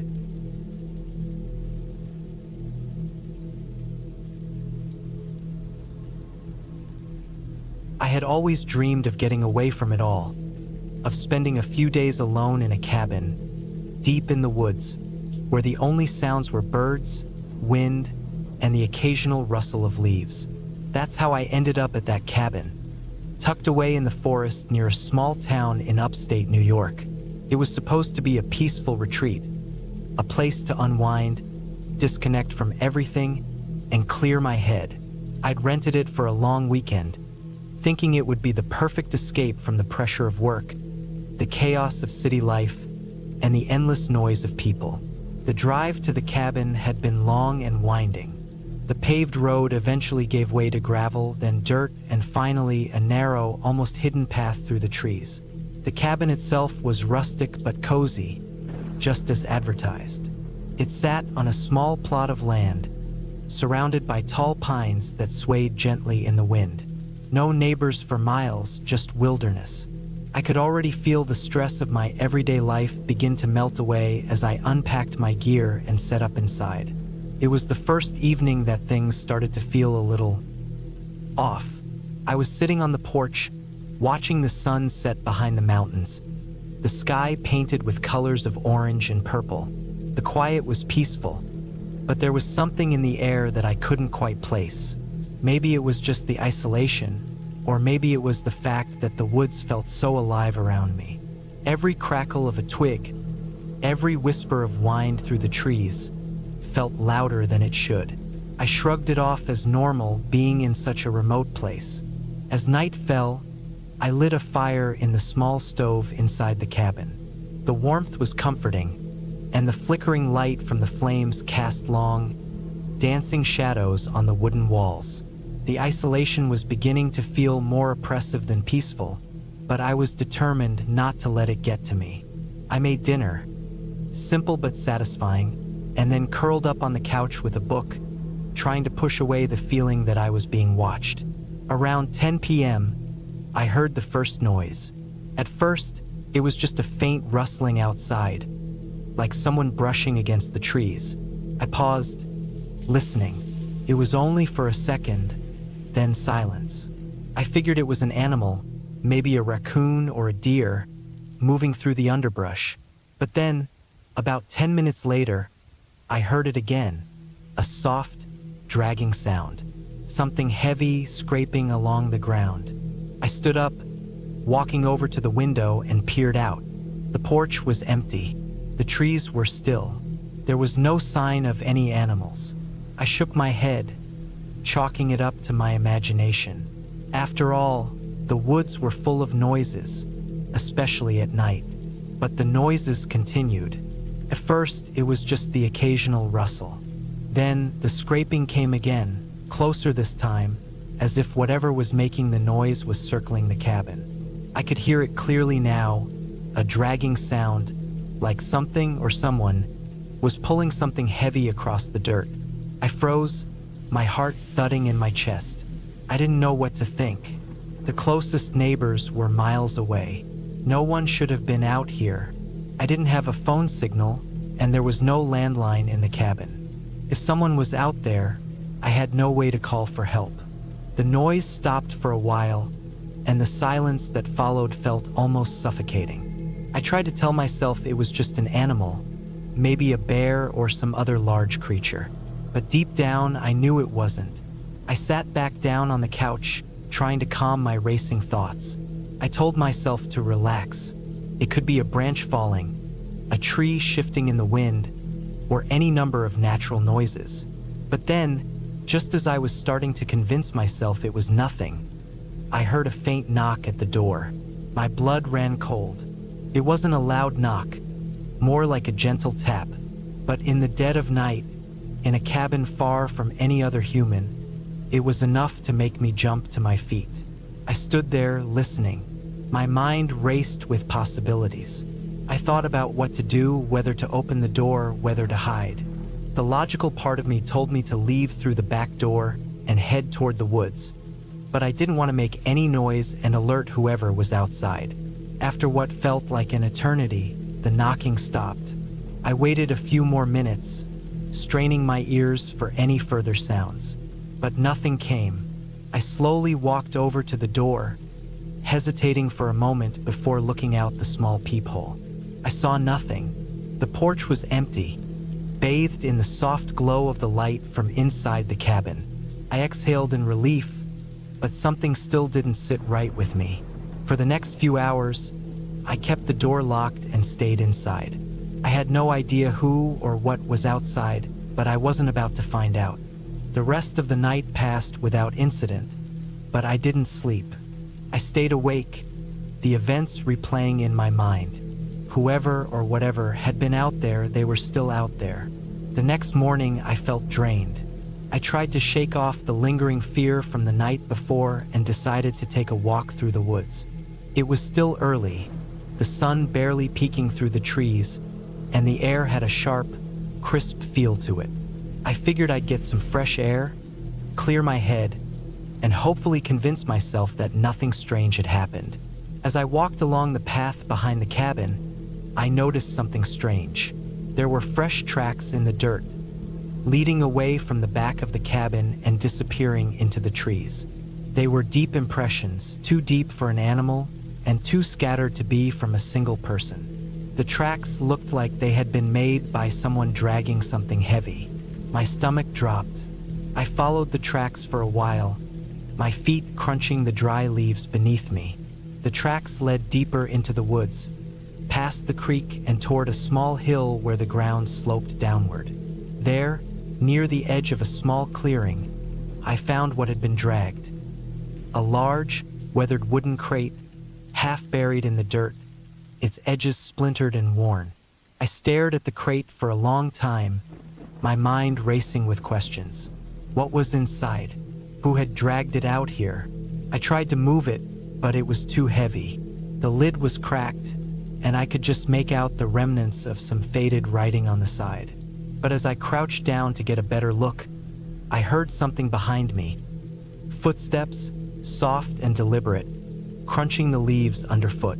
I turned around, but saw nothing. The woods were still, and for a moment, I thought I'd imagined it. But then the footsteps came again, louder this time. I grabbed a nearby stick and stood up, my heart racing. This wasn't right. Something was very wrong. I hurried back to the cabin, locking the door behind me. The fear that had been creeping up on me since the night before was now consuming me. I felt trapped, cornered, like something was watching me, waiting. That afternoon, I packed up my things. I couldn't stay here any longer. I wasn't sure if I was being paranoid, if it was all in my head, but something told me I wasn't safe.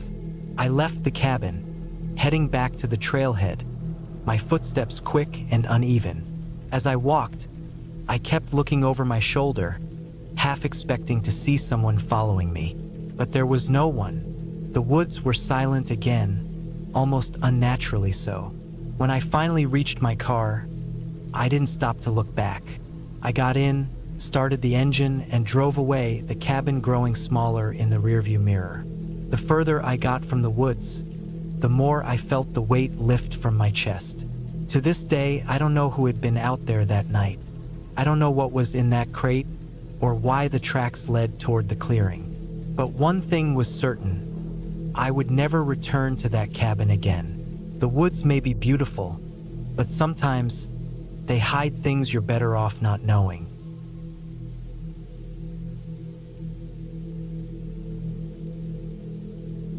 It was the middle of winter when I decided to go on my first solo trip to a remote cabin in the mountains. I had always loved the idea of retreating into nature for a while, escaping from the world, and just having time to think. No distractions, no people, just me and the wilderness. I'd booked a cabin weeks before, an old, secluded place deep in the woods. It was rustic, isolated, and had no electricity. Exactly what I wanted. I packed my gear carefully. Enough food to last the week, a few books, and my trusty rifle. I wasn't expecting trouble, but I'd read enough to know that getting stranded in the wild could go south quickly. The cabin owner had given me directions over the phone. Just follow the trail from the logging road, he said. You'll see a big pine tree, and the cabin's just past that. No one else up there. That last part sounded perfect to me, solitude. I was looking forward to it, more than I had for anything in a long time. I made my way out of town on a cold Thursday morning, and after a long, bumpy drive, I reached the logging road. The snow was deep, but the road had been plowed. My truck slid a little as I turned onto the gravel trail, but I took it slow. By the time I found the pine tree and spotted the cabin in the distance, the sun was starting to set. I was a little nervous, though I wouldn't admit it to myself. The cabin was farther from civilization than I had thought. The woods were quiet, too quiet. I grabbed my bag, locked the truck, and started on foot to the cabin, following the trail as best I could. The snow crunched underfoot, the air sharp and cold, biting at my face. The tall trees loomed overhead like silent sentinels, and the further I went, the more oppressive the silence became. There was no wind, no sound, not even the chirp of a distant bird. I thought it was odd, but I convinced myself that this was normal, isolated woods after all. When I finally reached the cabin, it was almost completely dark. The place was small but solid, made of weathered logs with a stone chimney rising from the roof. It was just as I had imagined, rustic, quiet, and private. The front porch had a small chair, the kind you'd imagine an old man sitting in to watch the world go by. But there was no old man in the chair. I fumbled for my key and unlocked the door, stepping inside. The smell of wood and must filled my nose. It wasn't unpleasant, just old. The living room had a fireplace, a worn leather couch, and a simple wooden table. A few chairs were scattered about, and in the corner stood a bookshelf filled with dusty novels and a couple of old board games. I turned on the gas lamp and set my pack down. It was cold inside, but I'd expected that. The cabin wasn't heated, but I'd brought enough wood to last the night. I set up the fire, unpacked my food, and cooked a quick dinner. Afterward, I settled into the couch with a book, the warmth of the fire crackling in the background.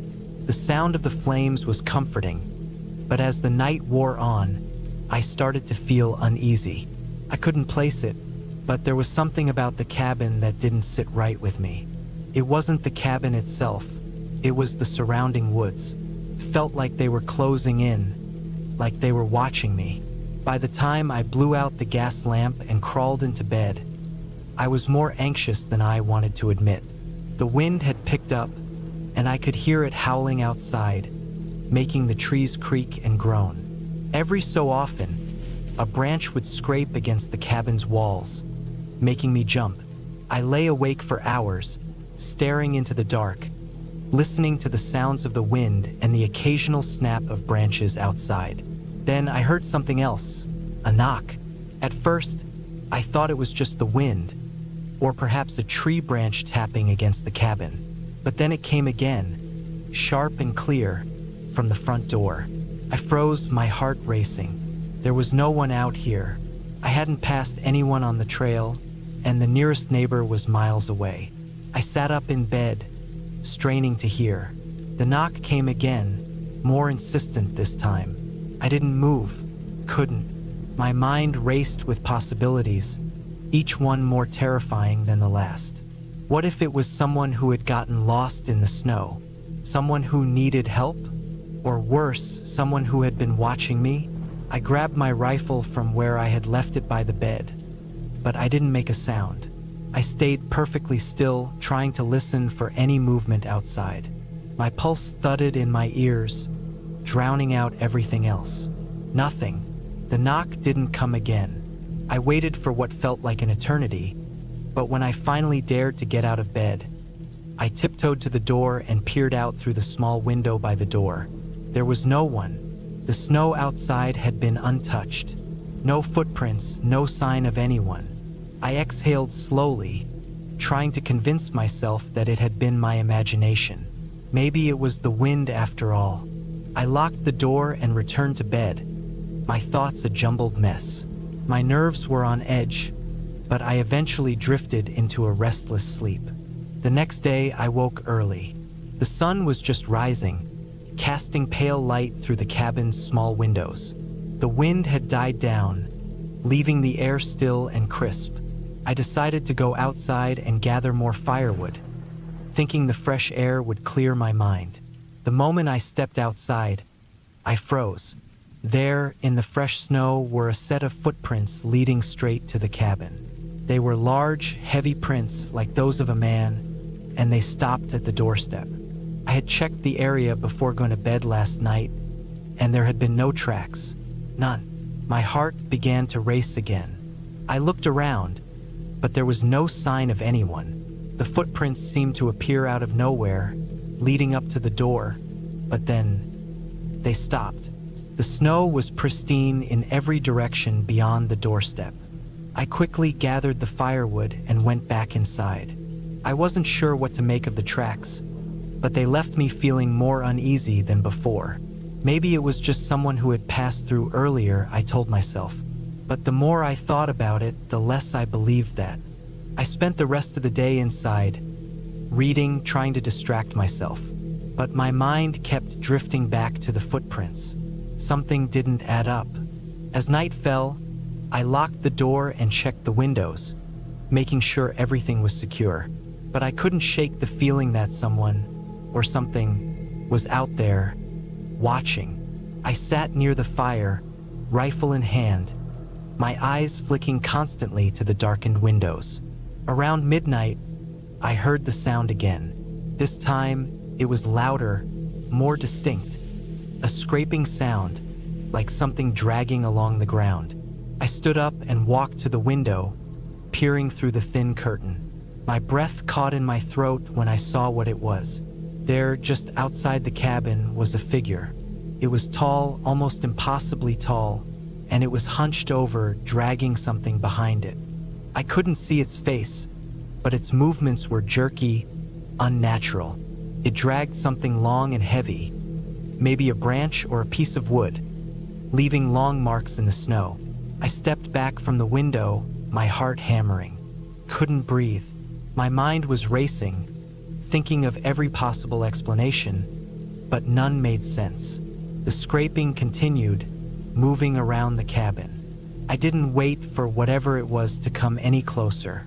I grabbed my rifle, bolted the door shut, and crouched in the corner, my back against the cold stone wall. Every muscle in my body was tense, waiting. Then the scraping stopped. The silence was deafening. I waited, holding my breath. Finally, after what felt like hours, I dared to move. I slowly crept to the door, my hand shaking as I reached for the handle. When I opened it, the snow was undisturbed. The figure was gone. I didn't sleep that night. The next morning, I packed my things and left. I didn't even take time to properly clean up or gather the firewood. I just grabbed everything, jumped in my truck, and drove as fast as I could. To this day, I can't explain what happened out there. The footprints, the scraping, the figure, it doesn't make sense. Maybe it was someone playing a sick joke, or maybe I was just too far out in the wilderness, losing touch with reality. But whatever it was enough to keep me from ever returning to that cabin or any other alone again. I don't know if I'll ever go back to the woods. Part of me wants to forget everything, but another part of me wonders, what was it that I saw?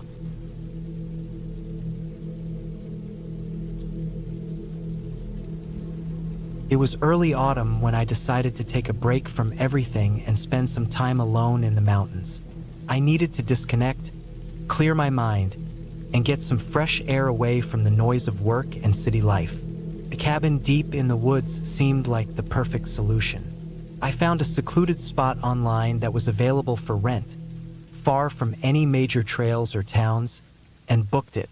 It was the kind of place that promised isolation.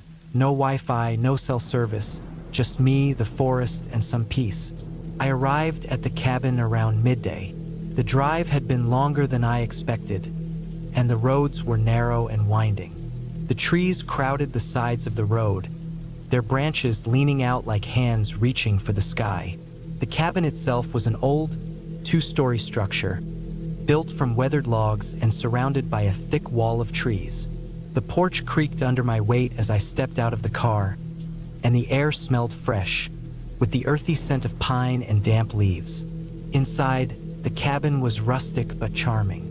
A wood stove sat in the corner with a small stack of firewood nearby. The furniture was worn but comfortable, and the kitchen was stocked with basic necessities. It was clear that the place had seen its share of guests, but it had been well maintained. I set my bags down by the door, took a deep breath, and smiled to myself. This was exactly what I needed. The first few hours were peaceful. I spent time unpacking and settling in, enjoying the quiet. I wandered around the property, which was surrounded by dense forest, and found a small creek that ran behind the cabin. The sound of the water was soothing, and I made a mental note to explore the area more thoroughly the next day. The solitude was exactly what I had hoped for. As dusk approached, I lit a fire in the stove to warm the cabin. Outside, the sun dipped behind the mountains, casting long shadows across the trees. I cooked a simple meal, sat down at the wooden table, and read a book.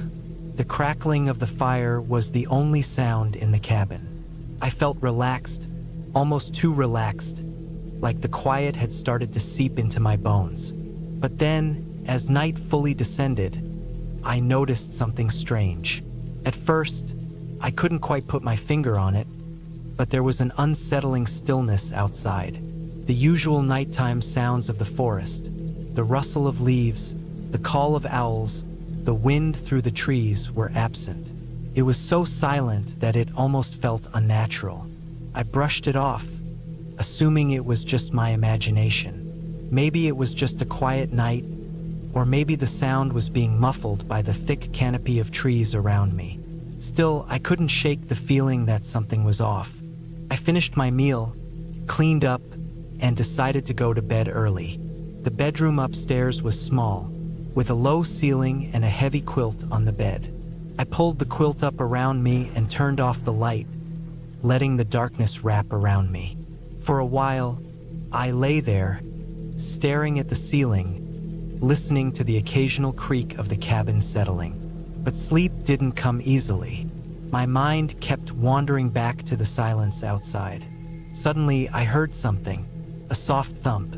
I froze, straining to listen. The thump came again, followed by a scraping sound. It was faint, but it was there. I sat up slowly, trying to calm my racing heart. It sounded like something or someone was moving around outside the cabin. I crept to the window and peeked through the blinds. The moonlight filtered through the trees, casting eerie shadows across the yard. First, I saw nothing, just the dark silhouette of the forest surrounding the cabin. But then, near the edge of the trees, I saw a figure. It was a man. He stood perfectly still, just outside the light from the cabin, half hidden by the shadows of the trees. He was tall, dressed in a dark jacket and pants. His back was to me, and he seemed to be staring at the cabin, unmoving. My breath caught in my throat. What was he doing out there? I pulled away from the window, my heart pounding in my chest. I told myself it was probably nothing, a hiker passing through or someone out looking for firewood. But I knew deep down that something wasn't right. The man hadn't moved for what seemed like forever, and there was something unsettling about the way he just stood there, staring. I backed away from the window and tried to think clearly. My mind raced with possibilities. Should I call the authorities? But I didn't have a phone signal, and even if I did, the nearest town was miles away. I didn't want to draw attention to myself by making noise, but I didn't want to just sit there and wait, either. I decided to stay quiet, hoping the man would leave. I moved away from the window and checked the locks on the doors and windows, just to be sure. The cabin felt much smaller now, much more confined, as if the walls were closing in on me. The night seemed to drag on. Every little sound, every creak of the cabin, every rustle of the trees, felt magnified. The man didn't leave. He just stood there, motionless, as though he was waiting for something. Hours passed, and I still hadn't heard him leave. At some point, I must have drifted off to sleep, but it wasn't a restful sleep. Every time I awoke, I listened for any sign that he had gone, but the cabin was silent. When I woke up the next morning, the man was gone. I didn't know how long he had been out there, but he had disappeared by the time the first light of day crept through the trees. I didn't want to leave the cabin, but I couldn't shake the feeling that I wasn't alone. I decided to check around the property, hoping to find something that would explain what had happened. The ground outside was soft, and I found footprints near the edge of the yard, large, heavy prints, as if someone had been standing there for a long time. They led toward the trees, then stopped abruptly, as though the person had vanished into thin air. I felt a knot form in my stomach. I wasn't sure what I had seen, or if it was real, but the presence of those footprints made it clear that something wasn't right. I packed up my things, leaving the cabin behind. As I walked down the trail back toward my car, I couldn't help but feel as if I was being watched. Every now and then, I would glance over my shoulder, half expecting to see the man standing just out of sight, waiting for me to turn around. By the time I reached my car, I was shaken, but I was also relieved. The quiet, eerie stillness of the cabin had left me on edge, and I couldn't wait to leave the woods behind. As I drove away, I couldn't stop thinking about the man. I still don't know who he was or what he was doing out there, but I never returned to that cabin. Couldn't. The woods around it were too silent, too still, and I knew deep down that I had barely escaped something I couldn't understand. I often wonder what would have happened if I hadn't left that night. Would I have been able to sleep through it, or would he have come inside? I don't think I'll ever know. But one thing is certain. I learned to trust my instincts after that night. Some places, some people, are best avoided, no matter how inviting they may seem at first.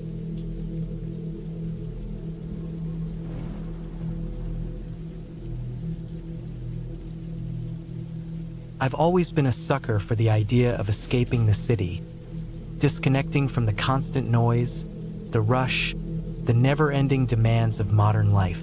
That's what led me to the cabin in the mountains that winter. I was 30 years old, tired of the everyday grind, and in desperate need of some solitude. So, I packed my things, rented an old cabin that was tucked away deep in the Appalachian foothills, and set out to experience what I thought would be a peaceful weekend in the wilderness. The drive was long, stretching across empty highways, winding up through forests and ridgelines. The closer I got to my destination, the more isolated the area seemed. I was starting to wonder if I'd made a mistake, but the thought of being alone in a cozy cabin, far from civilization, soothed me. The snow began to fall heavily as I reached the turnoff, dusting the trees and coating the ground in thick, powdery white. The cabin itself was small, rustic, and seemingly forgotten by time. A simple structure, 2 rooms, a stone fireplace, a wooden porch with a couple of creaky chairs, and surrounded by dense, snow-covered forest. There was something charming about its old-fashioned charm, but at the same time, something unsettling about how still and isolated the place felt. No neighbors, no roads, just the sound of the wind howling through the trees. I unpacked my gear and settled in for the evening. The fire crackled in the fireplace, casting a warm glow across the room. The air was biting outside, but inside, I was comfortable. I cooked a simple meal, enjoying the calm and quiet, the kind of peace you can't find in the city. I felt like I could finally breathe again. But then, as I finished cleaning up, I heard something. A soft thud came from the porch. At first, I thought it was just the wind, maybe a branch falling, but then I heard it again. Thud, thud, like someone was knocking gently at the door. I froze, listening intently. Who could be out there? The nearest neighbor was miles away, and I hadn't seen another soul since arriving. The air outside was dead silent except for the sound of my own breathing. I moved cautiously toward the door. My hand hovered over the handle. For some reason, my instincts told me not to open it. But what was I supposed to do? Ignore it? I stood there for a few moments, trying to figure out what to do. The sound of knocking or tapping came again, but this time louder, almost desperate. Reluctantly, I opened the door. Standing there in the snow was a man. He was older, thin, his face weathered by time and rough living. He wore an old, tattered coat, and his boots were covered in snow. His eyes darted back and forth, never meeting mine directly. For a moment, I wasn't sure what to say. My mind raced. Should I invite him in? Should I turn him away? But before I could speak, he took a step closer. "Got lost in the storm," he muttered, his voice rough, barely audible over the howling wind. "Cold, no food. Could you help me out?" I hesitated. Something felt off. But then again, it was a small mountain cabin. There were no other houses nearby, and he looked like he'd been out in the cold for a while. "All right," I said finally. "Come in just for a bit. Get out of the cold." He didn't need any further encouragement. He shuffled inside quickly, shedding his coat and boots at the door before taking a seat near the fire. I could feel his eyes on me, but I tried to ignore it. I gave him some water and made him a simple meal. He didn't say much while he ate, just sat there, staring into the fire. His presence was disconcerting, but I convinced myself it was just the isolation playing tricks on me. After dinner, I retreated to the far side of the cabin, trying to give him space. He sat there for hours, hardly moving. I couldn't shake the feeling that something wasn't right. It wasn't just the way he looked at me, but the quiet, the way he didn't speak unless spoken to. Eventually, I excused myself, telling him I needed to get some sleep. "Don't go to bed too early," he rasped, his voice low. "The storm's just getting worse. You don't know what's out there." I nodded, unnerved, but didn't respond. I climbed into the small loft above the main room, the only place to sleep, and tried to settle in. The storm raged outside, the wind howling through the trees, and the sound of the fire crackling below seemed to echo throughout the cabin. Couldn't sleep. I kept hearing noises, soft, scuffling sounds. It wasn't the wind. It was something else. The old man, he had moved around downstairs. I couldn't tell what he was doing, but the sound of his footsteps across the floor crept up the stairs. It wasn't the noise of someone getting comfortable for the night. It was deliberate, purposeful, like he was searching for something. I told myself it was nothing, that I was imagining things. The storm outside was playing tricks on my mind. But then the noise stopped, and I felt the weight of silence press in on me. I woke to something else, something that made my blood run cold. The cabin door was wide open. The wind howled through the entrance, carrying snowflakes with it. I jumped out of bed and rushed downstairs. The man was gone. His coat and boots were missing. The fire in the hearth was nearly out. But his presence, the feeling of someone being there, lingered. I looked around the room. No sign of forced entry, nothing disturbed. Just the absence of his presence. My mind raced. Could he have left during the night? If so, why? Or had something else happened? I decided to check outside. The snow had started to accumulate in thick layers. There were no tracks leading away from the door. That's when I noticed it. Up ahead, in the deep snow by the edge of the woods, there were signs of movement. Footprints, small but deliberate. The prints were too close together, like someone was trying to walk but was dragging their feet. I followed the trail, heart pounding in my chest. The tracks led to the woods, disappearing into the thick pines. I stood there, unsure of what to do. The snow was falling harder now, the storm intensifying. The man could be anywhere. I retreated back to the cabin, locking the door behind me. I spent the rest of the day inside, waiting. The storm raged outside, and I couldn't bring myself to leave. By nightfall, I heard nothing more. The following morning, the storm had passed. The snow was still thick, but the silence was almost deafening. I packed my things quickly, not wanting to spend another minute in that cabin. As I drove away, I passed the trail where the footprints had been. They were gone now, buried under fresh snow. The only signs of life were the trees swaying in the wind. I don't know who the man was. I don't know why he came to my cabin or what his intentions were. But the feeling I had when I looked out into the snow-covered woods told me that not everything in the mountains is as it seems. I've never gone back.